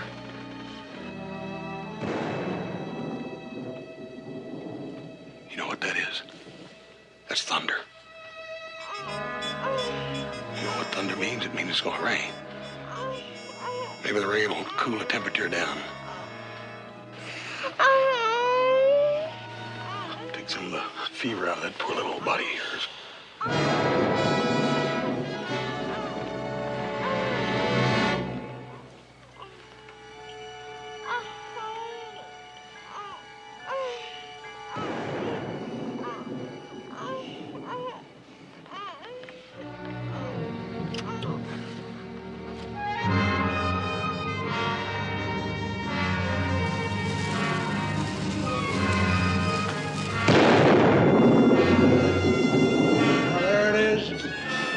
Knock you out of that sky, Satan. I'm gonna boot you out and send you back down below where you belong.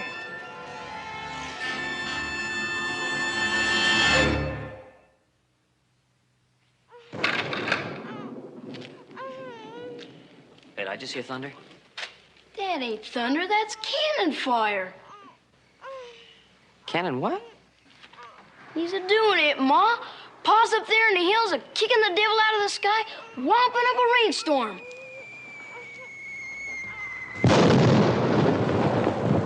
Look at there. Pa's really shaking up that sky.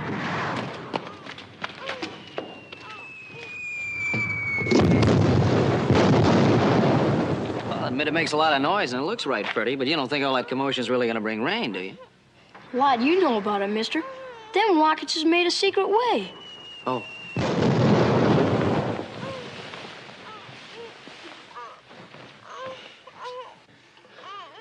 Hey, Joe. Yeah? Send me up some dry sheets.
I swear I never saw anything like it.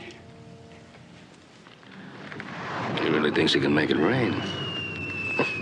Well, Ben, after watching him work and all, ain't it ever occurred to you that just maybe I could be wrong? Oh, Roy. Nothing's going to convince me that a lot of colored powder and rockets and explosions are going to bring rain. Oh, now, there could be something to it. Certainly you heard that it always seems to be raining during a big battle. Well, I had an uncle who was in a lot of big ones during the War of 1812, and he recollected how he was just always a-fighting in the mud and downpours every time the big cannons let loose.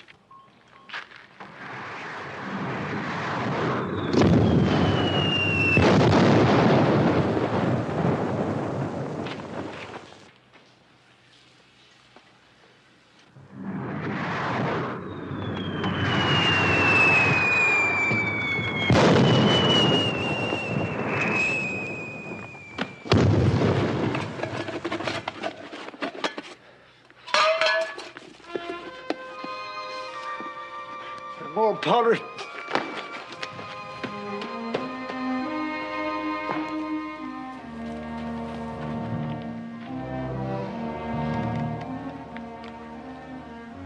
Not a cloud in the sky.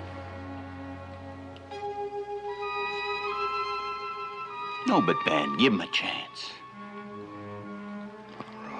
He's running out of supplies. He's ready to collapse.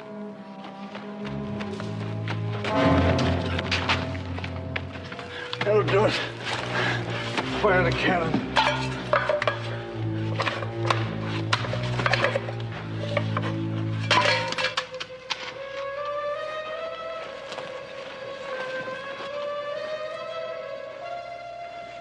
I need more rockets to blast Satan, to burn him.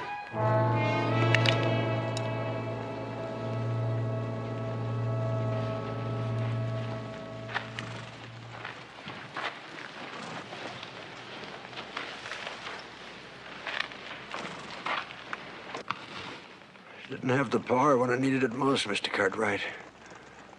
From Mary Beth. He tried.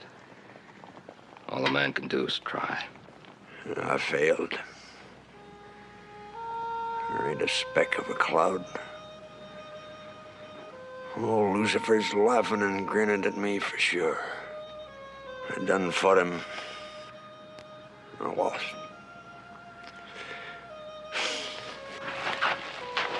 Easy now, Williams. Easy. You put yourself through the ringer. Go down to the wagon and rest a spell. No, I gotta get back to my family. Didn't have no word on Mary Beth? No, no word. Well, that's something. Reckon they'd have sent somebody if... Of course they would. Ben, I better be heading back to town. Mr. Weems, I sure hope your little daughter gets better, and about going back to jail, well...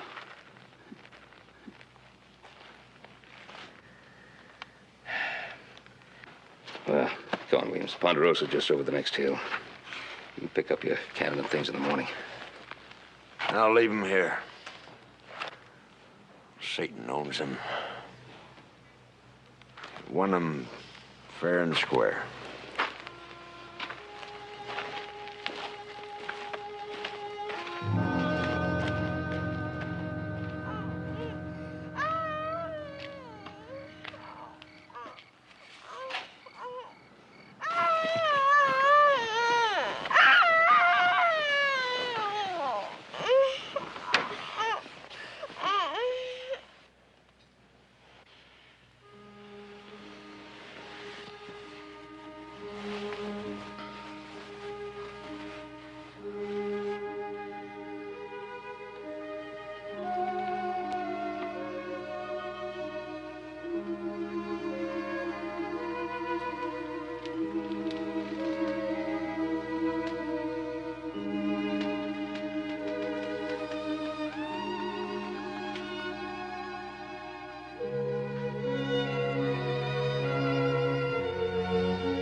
She's quit whimpering, Juby. I don't hear nothing, Ma. Nothing at all. Boss has just got to rest and easy, that's all. He's got to quiet it down.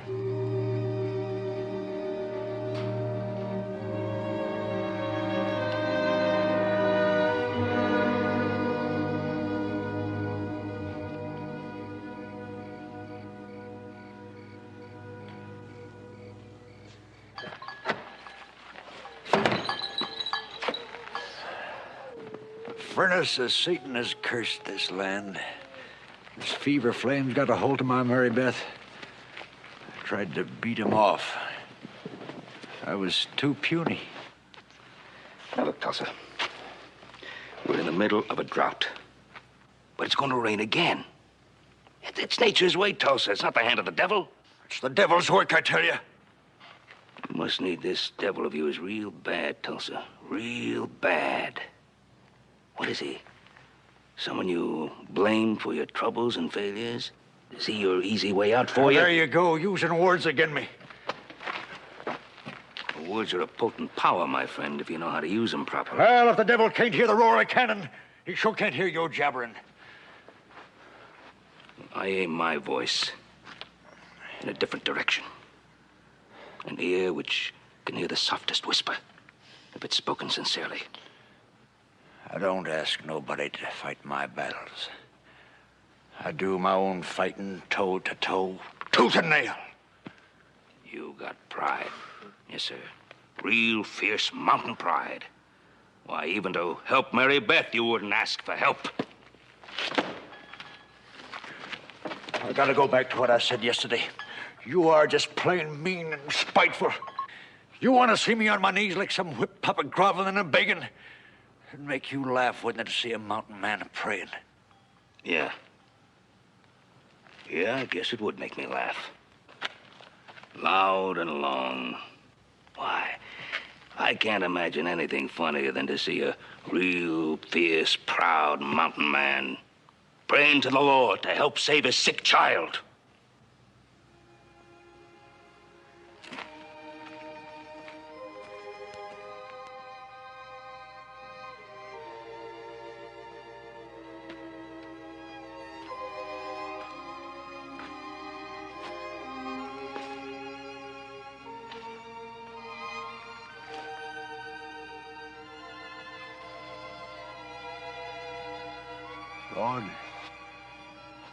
Lord, have I been too proud? Have I forgotten you can help me? That you can save my little girl?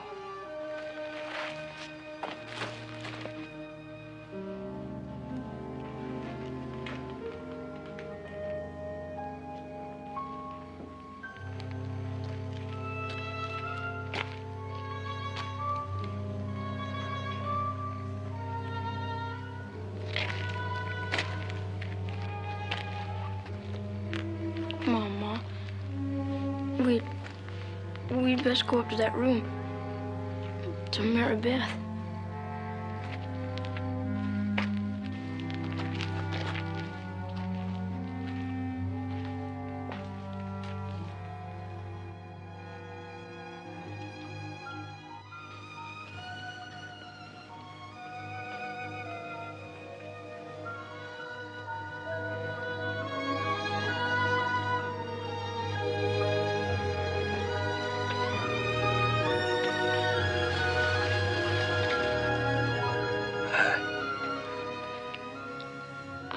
Are you an angel?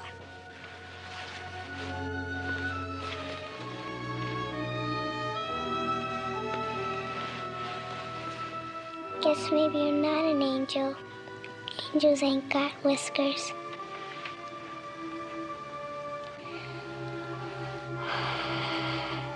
I like to sleep now.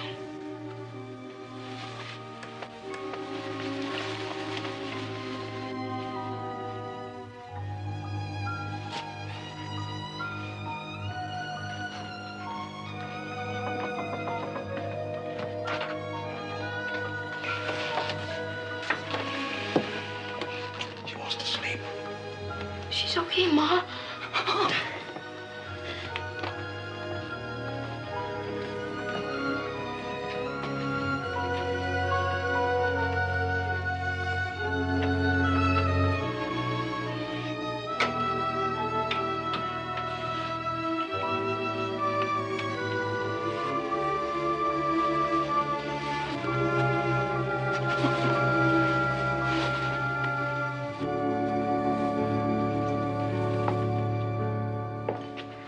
are good breakfast victuals, Mr. Cartwright. Well, thank you. But like I said, hill folk don't hunker to charity, so I'll get to paying for them.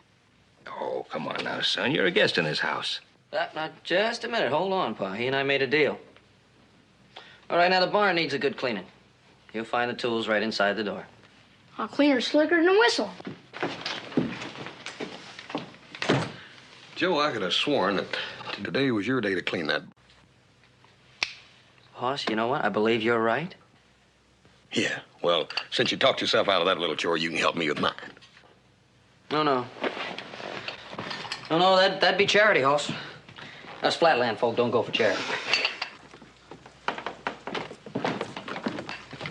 Well, how's Mary Beth feeling this morning?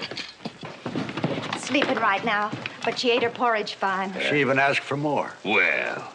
Here, everybody, it's raining outside. Raining!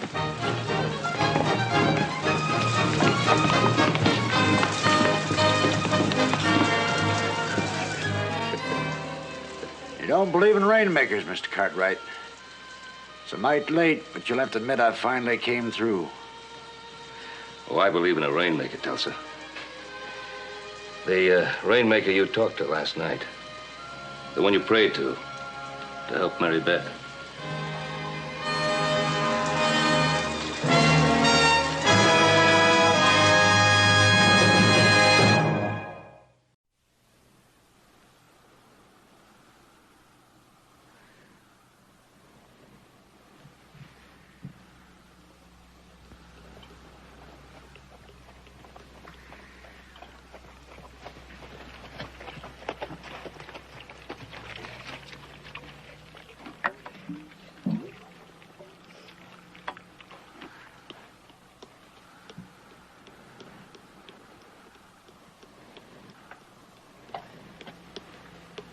Be a hot one today, Cooch.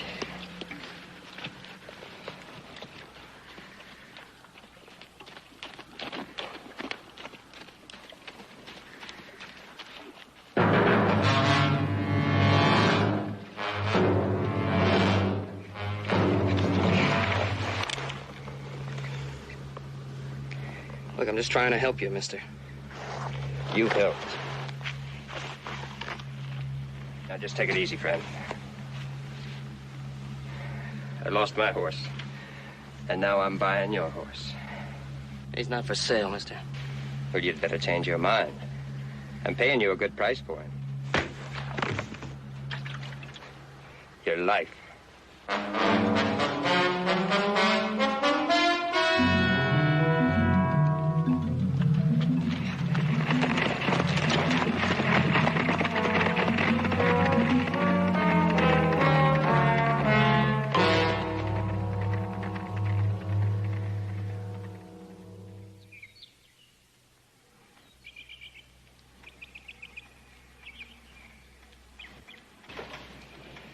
That looks about right, doesn't it? It looks fine to me, Paul. I just wonder if little Joe's gonna like it. Oh, why shouldn't he? Well, he probably figures he's getting a little bit too old for surprise birthday parties. Oh, come on now. Man's never too old to have some friends over to help him celebrate an occasion. Well, the beef's all dressed and ready for the spit. Musicians will be here before sundown. Good. Yeah, I think he'll be pleased.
No. No.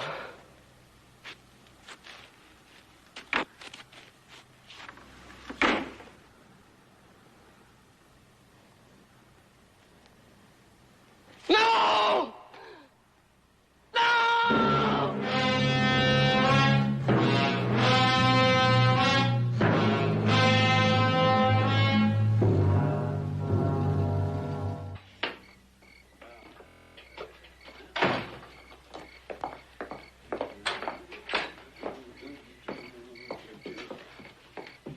Thank you for coming.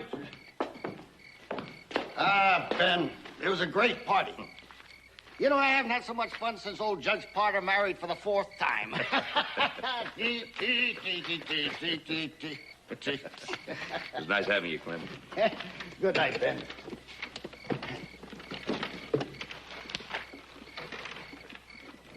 And you stop worrying, Ben. Worrying? About what? I'm not worried.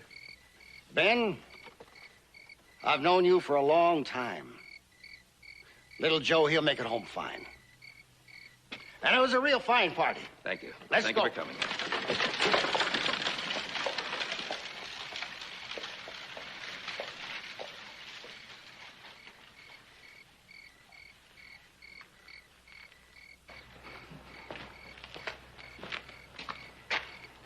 You going somewhere? Ain't we all? I'm going to bed. Paul. I'm going to bed, and I suggest you do the same. Paul, he's in trouble. That wasn't that a fool thing to say? His horse could have thrown a shoe. Anything could have made him late. Sure.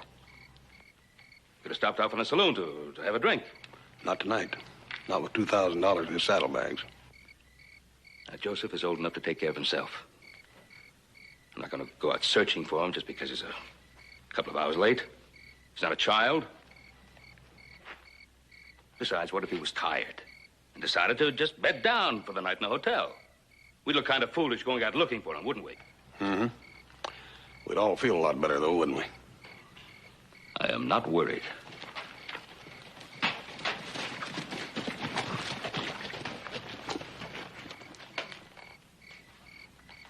I'll get changed.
This town was deserted. There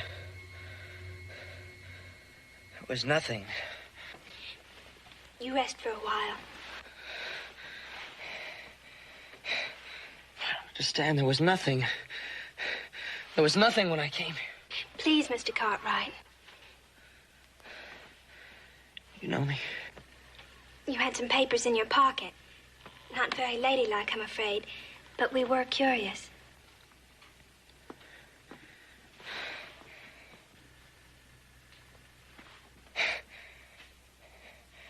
Yeah, but there was nothing here. I came into this town and there was nothing. Please. You rest now, Mr. Cartwright. Rest, please.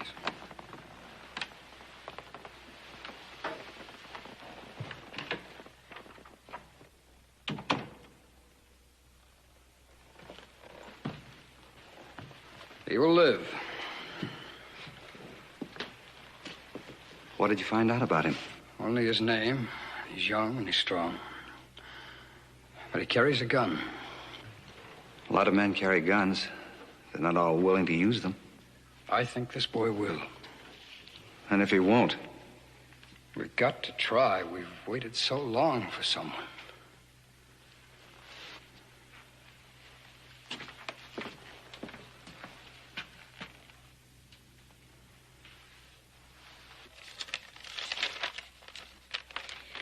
Received from Little Joe Cartwright. Little Joe? Yeah, I know what you mean. That's what I get for being the youngest member of the family.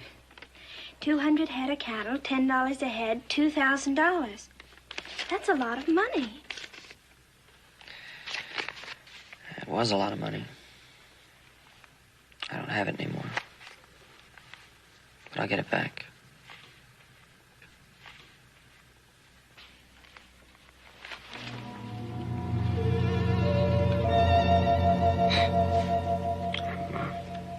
I'm sorry. I'm sorry. I didn't mean that. I just had to know. Know what?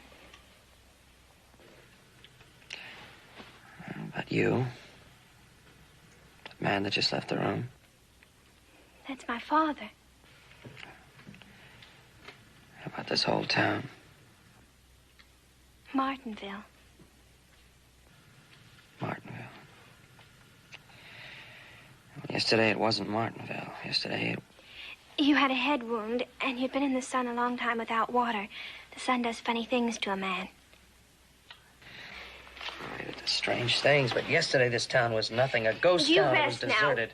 We'll talk again later. I don't want to rest now, Miss... Corman, Louise Corman. And you will rest. Doctor's orders. Well, I don't take orders from the doctor. However, if his nurse would ask me very nicely...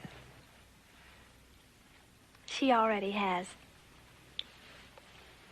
And she's very strict. She's also very pretty. All right, I'll rest. I'll rest.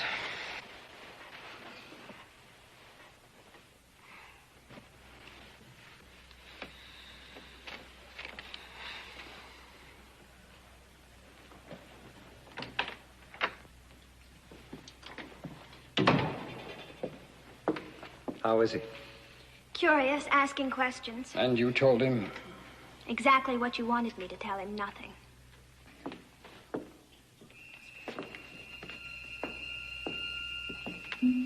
I was just getting ready to close, Mrs. O'Brien. It's not important. I can come back.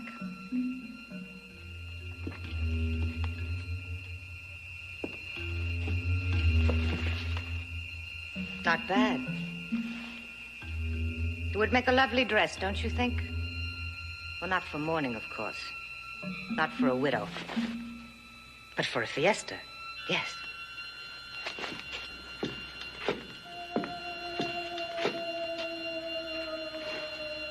You are planning a fiesta, a celebration, now that your savior has arrived, your Messiah. Or is he your fatted calf?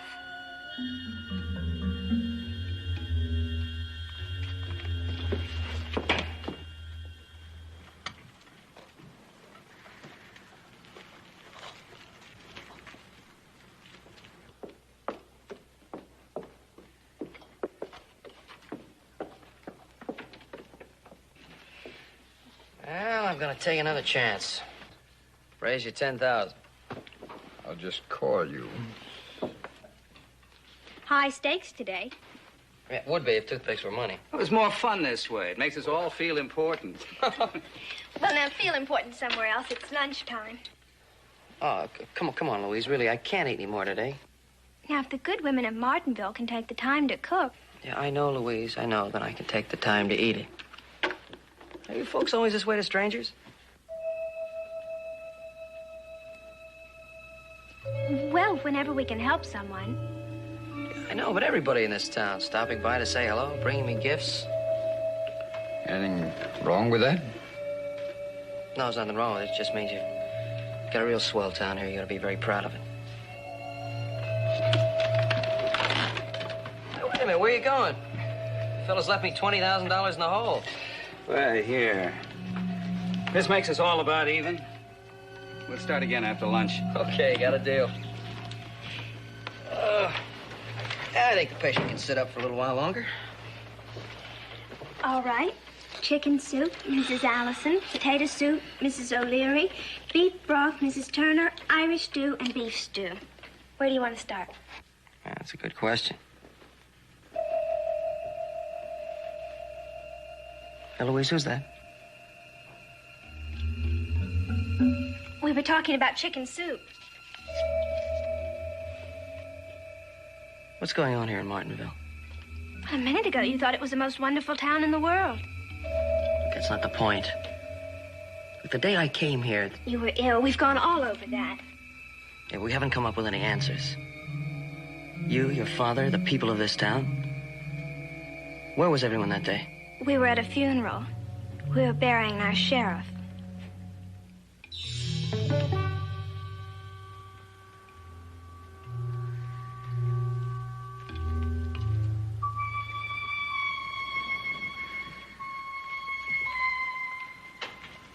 A boy, not 25 years old. We need him, Mrs. O'Brien. You should know better than anybody else how much we need him. You expect me to cry for you? No, we expect you not to get in the way. All of us. We may not get another chance. But you had a chance once. What did you do with it? Well, this time it may be different.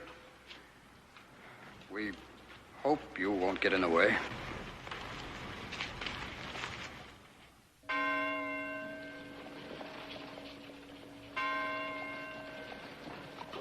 Nobody's seen him. He certainly would have stopped here. He always did when he came this way. What do we do now? Backtrack some more and keep backtracking till we find him. Hi, how are you? All right. Yeah, stop worrying. I feel fine. Mr. Cartwright. Mr. Cartwright, Miss O'Brien, our late sheriff's wife. Very pleased to meet you, Mrs. O'Brien. Don't be pleased to meet me. Don't be pleased at anything that happens in this place. Mr. Cartwright, leave this town while you still can. Tell him, Miss Corman. Or don't you know what these people are planning? They're going to kill you. Just as surely as they killed my husband. You leave him alone. Stop saying such ridiculous things. Wait a minute, Louise. What's she talking about? It's nothing. Ever since her husband died, she's been imagining all sorts of things.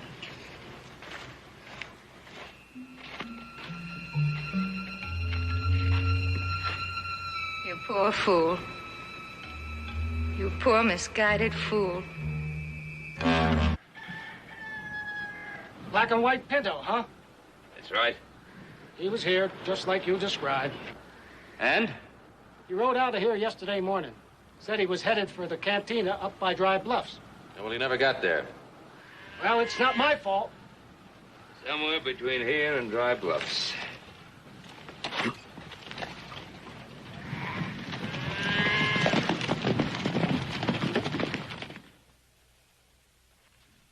All healed? I'll be fine, thanks to you. Now, I guess I better be going.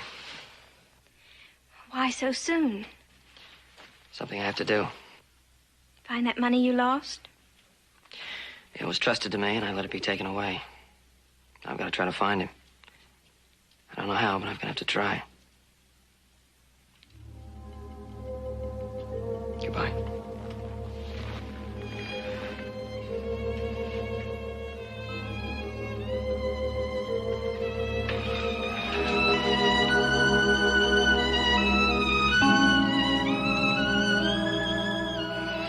Please don't leave me, little Joe. Please don't leave me.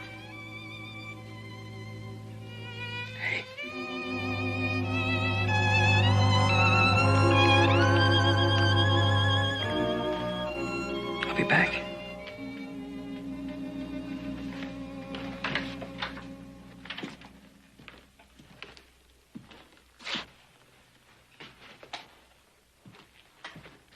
Mr. Corman, Mr. Masterson, I'm leaving now. I just wish there was some way I could repay you for all you've done for me. There is. Put that on. You're not serious. Oh, we're convinced that you could handle the job. Well, that's very flattering, but... And we're convinced that you will. Well, I'm not a lawman, Mr. Corman. No, but you're a man, aren't you? Well, a man pays back his debts. Now, wait a minute. Now, you said you owe us something. All right, we're telling you how you can pay us back. You're telling me or you're asking me? Whichever way you prefer.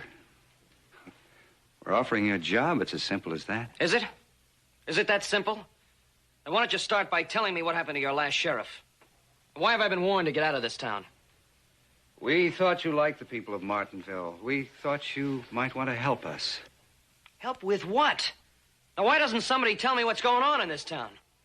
All right, I'll tell you.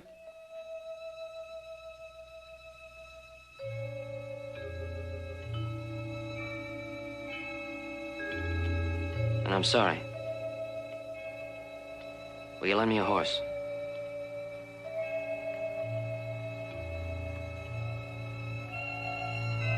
Mr. Masterson?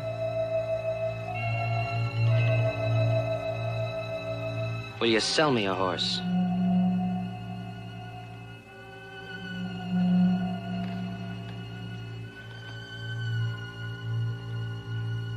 Thanks.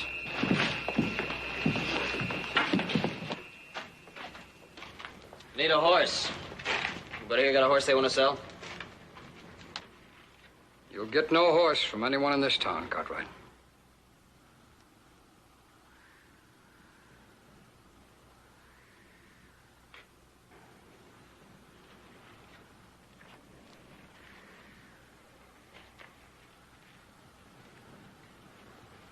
Stop him, Louise. I've tried to, Papa. Well, then try again. How? You're a woman. He likes you. But he's also a human being. One human being, one soul. And we're 216 now. Which is more important?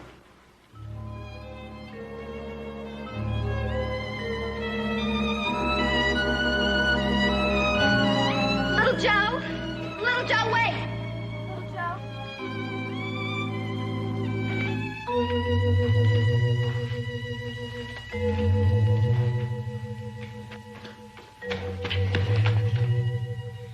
Oh, I got a lot of friends out there. What'd they do, hide all the livestock?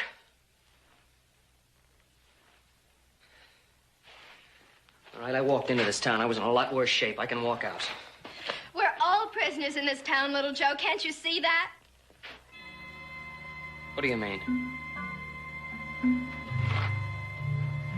Who's prisoners?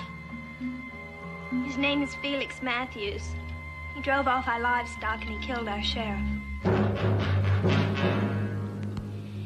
He's the leader of a band of outlaws who operate out of this town. They disappear for weeks at a time, but they always come back, and then the terror begins all over again.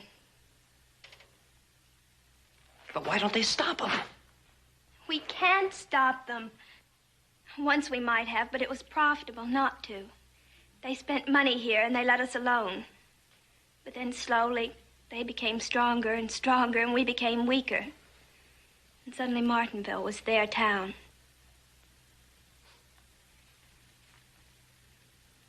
Why didn't you tell me all this before? I know I should have. But I wasn't sure I wanted you to get involved in our problems. What changed your mind? They're coming back tonight.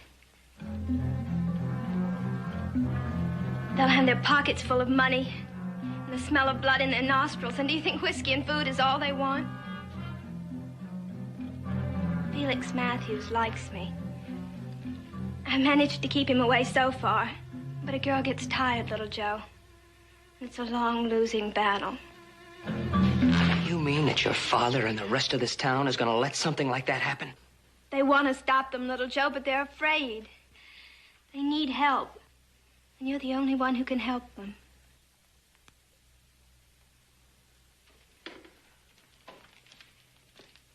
What should we do, Little Joe? Fight him! Has it ever occurred to you to fight him? It occurred to us. We're just not fighters, that's all. Most men are until they have to be, till their families are threatened to their countries. Look, all we did was ask you to help us. You didn't ask me to do anything. You tried to trick me into taking a job I didn't know anything about. We're asking you now, honestly and openly. Look, no one man can do this for you. It takes the whole town, every single one of you. We have the manpower, we have the guns. What we need is a leader. Someone who's willing to risk his life for us.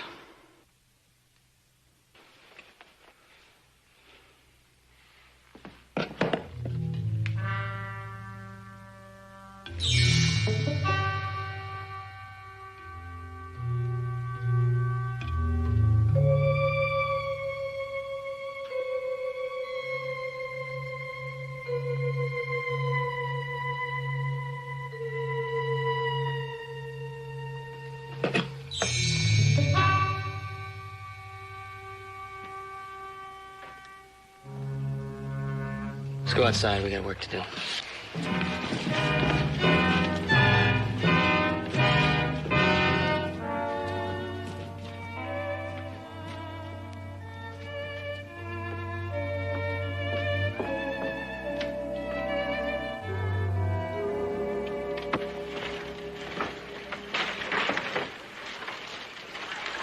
Get it up in there real close.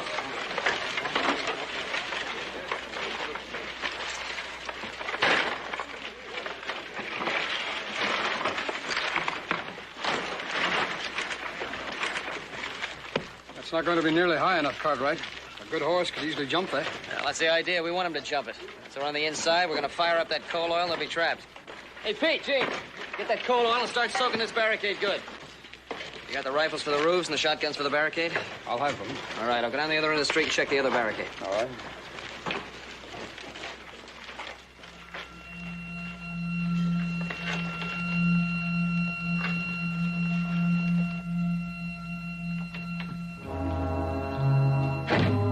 What did you tell him? How poor you all are? How unfortunate? Or how helpless? Do you think he would have believed the truth? No. Thank you for that, anyway. Then you promised him something. What, Miss Corman? Sweet nights and soft guitars for the rest of his short life? Long nights under the moonlight? The sweet smell of sage? Or was it something more down to earth? Something else that he won't receive? Get out of here. I thought so. You got him to fall in love with you. That's it, isn't it? Please leave, Katie. Why? So you can throw that boy's life away? What he doesn't know won't hurt him? He doesn't have to die. Doesn't he? One man against all of them. Please, Katie, don't you see? He's all we have. He's our only chance to get out of this town. To get off these streets after so many years. And for that, he dies. Yes, he dies. Oh, sure, they're building barricades, acting like brave men now. But you know, when the showdown comes, that boy will have no more help than my husband had when he thought he could fight back. Because even if the help were theirs to give, the people of this town just don't have it in them. They never did. They're getting exactly what they deserve.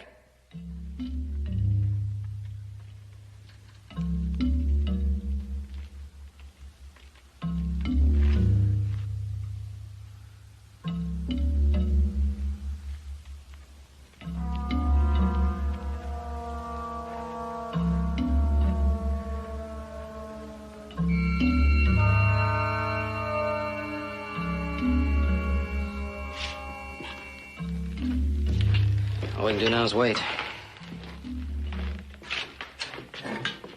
What's so high? Are you sorry? Sorry about what? We got you involved in all of this. No, I'd be a lot worse off if I hadn't wandered into Martinville. Be lying out on the desert somewhere dead. Are you doing this for me? I'm doing it, that's all that's important. No, it isn't. You have to be doing it for the whole town. All of them. Okay, if that's the way you want it. No, it has to be that way. If not, it's all a waste. They're coming. We can hear their horses.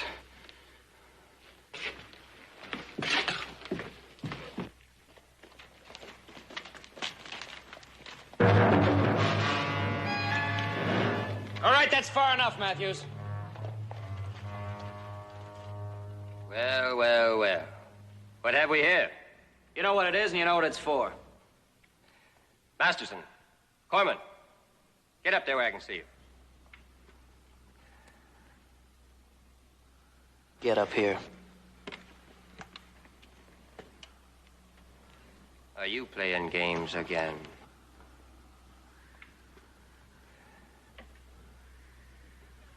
Well, you see, Mr. Matthews... Don't mister him, Corman. This isn't a game, Matthews. You're through in this town. Get that straight right now. All right, Masterson, get this pile of junk out of the middle of the street right now. We're coming through. This pile of junk stays. You're gonna let this boy dig his own grave, Masterson, with his mouth. It's my grave.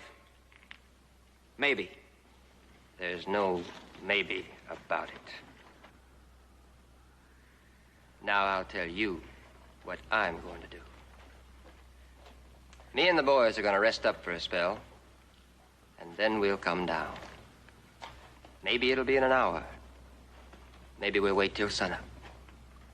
Maybe not even then. Just maybe. Oh, but we'll be back. And if this barricade is still up when we get here, do you know what we're going to do then? Well, let me tell you, gentlemen. Have you ever seen a town wiped out? Taken apart, piece by piece? Well, you've got an experience in store for you, gentlemen. Think about that. Oh, and, Masterson, if you make us fight, don't waste all your ammunition on me and the boys. Save some for the women folk and the kids.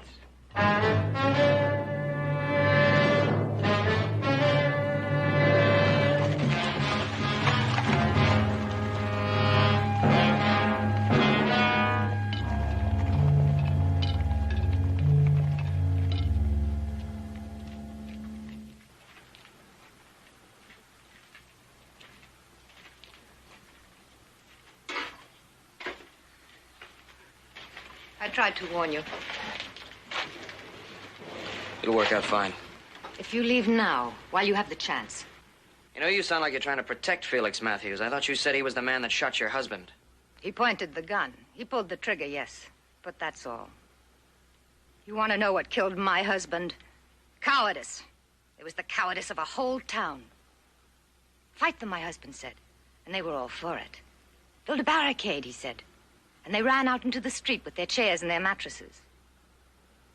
Or did you think this idea of yours was 100% original? This time it'll work. Will it? It's been tried before, my friend. And do you know what happened? They've learned their lesson, little Joe. They'll know better this time. Have they? Look at them.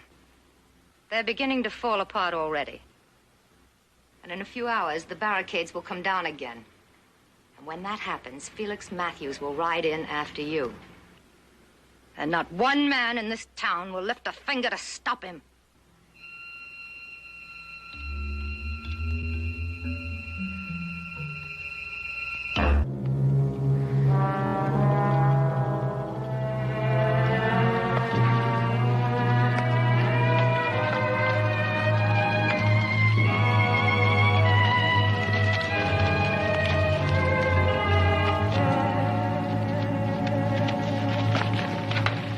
It's his. It's like one man on horseback and one on foot. Yeah, going right out in the desert. That's right.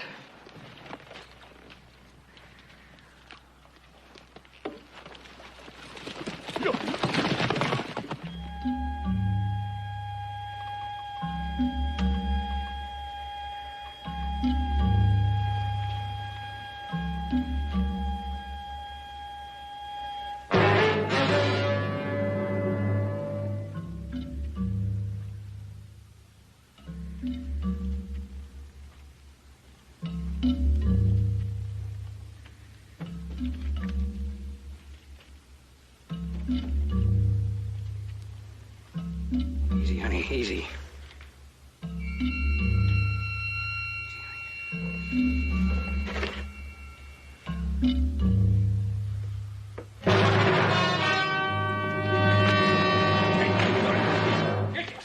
Easy, mister, easy. Now, take it easy. Come to your senses, can't you see it won't work? Go on, take him inside.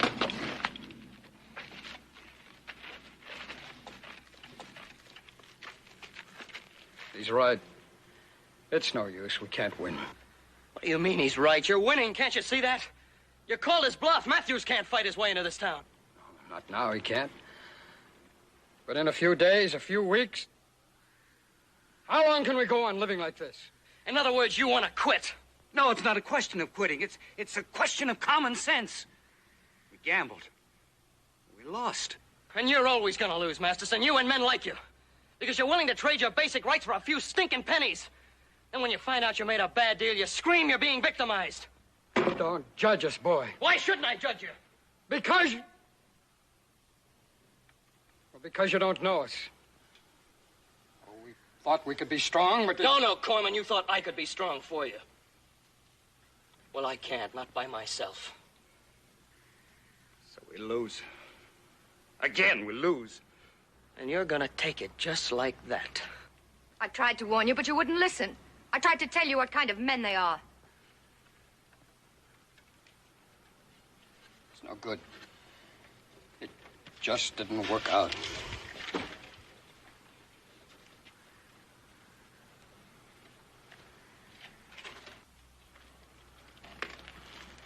I'm sorry, little Joe. I lost him. Last night they were so ready to fight, now I lost him.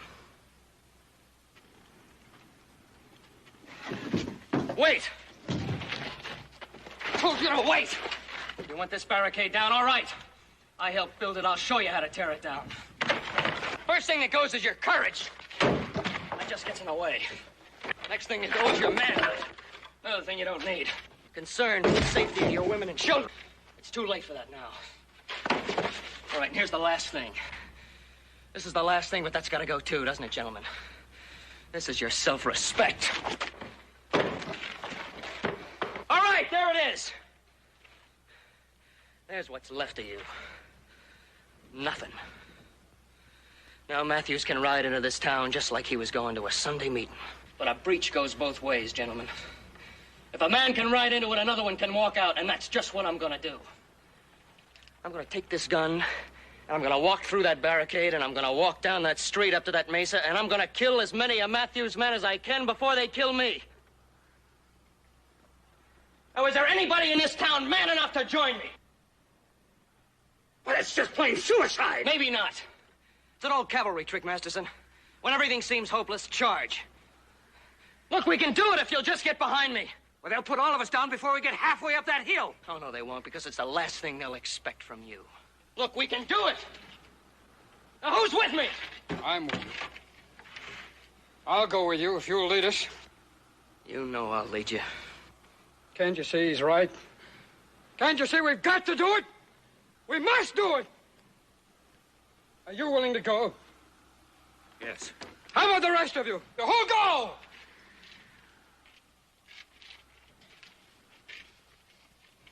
I'll go talk to the rest of the men at the other barricade.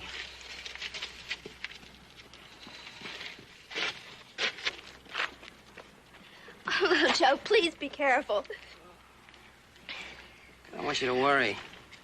It's gonna happen. I got too much going for me. Little Joe, there's something you don't know about us. All right. We're ready. When I come back, I want to see you standing right here.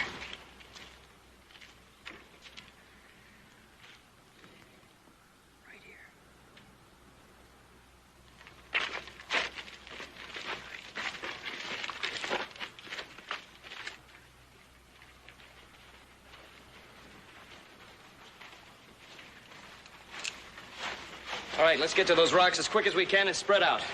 Let's go.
Well, the money's all there. It's in the saddlebag.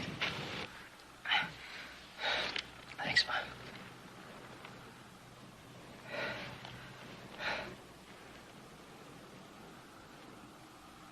But that's not Matthews. That's the man that stole my horse. It took a lot of doing, son. Tracking him down by yourself on foot. But Pa, I wasn't by myself. I had the whole town behind me. What town?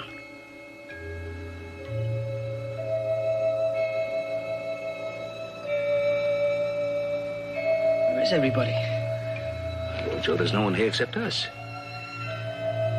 But I had the whole town behind me, Pa, really behind me. The whole town of Martinville. Look, little Joe. Son, I don't know what you're trying to say or why. But Martinville's been a ghost town for a good number of years.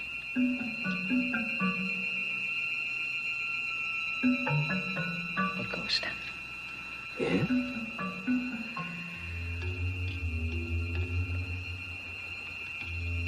Louise.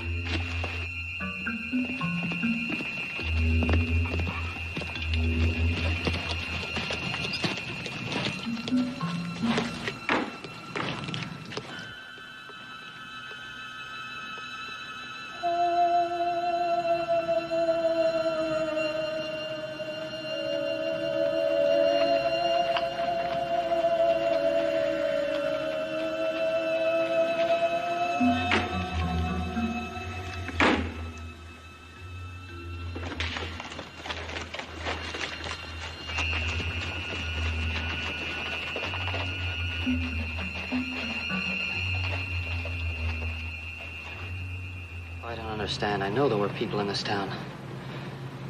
I talked to them. I worked with them. Joseph, there was also a hot sun and a head wound. The sun does funny things to a person. That's what she said to me. Who?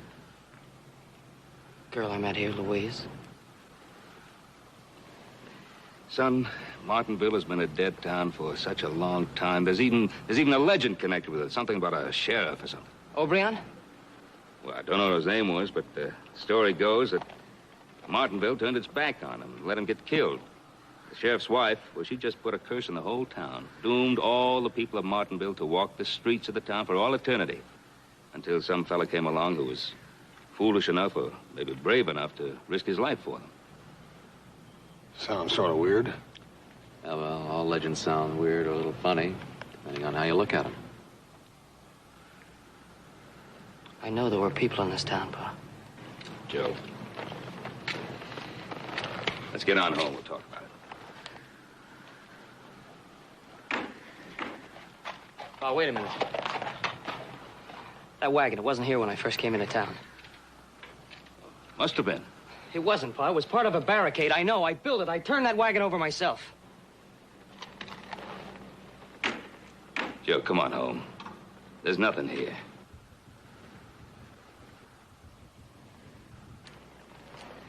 Son, when a man knows something, deep down in his heart, when he really knows, he doesn't have to argue about it, doesn't have to prove it. Just knowing, that's enough.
বাড়ির কাছে ভরা নদী শেষে জোয়ার, জোয়ার ভাটা শেষ হলে শুকনো বালুর চর। বাড়ির কাছে ভরা নদী শেষে জোয়ার, জোয়ার ভাটা শেষ হলে শুকনো বালুর চর। ঢেউয়ের তালে তুলতে চলে আমার নাই চর। চল নৌকা ডুবি, চল নৌকা ডুবি, খেলবো খেলা আজ দুজনায়। চল নৌকা ডুবি, চল নৌকা ডুবি, খেলবো খেলা আজ দুজনায়।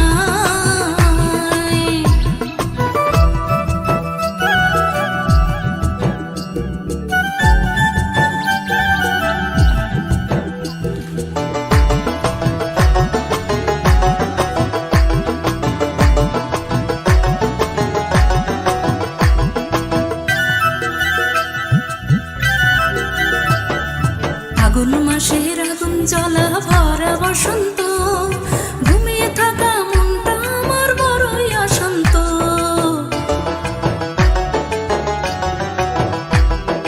ফাগুন মাসের আগুন জ্বলা ভরা বসন্ত, ঘুমিয়ে থাকা মনটা আমার বড়ই অশান্ত।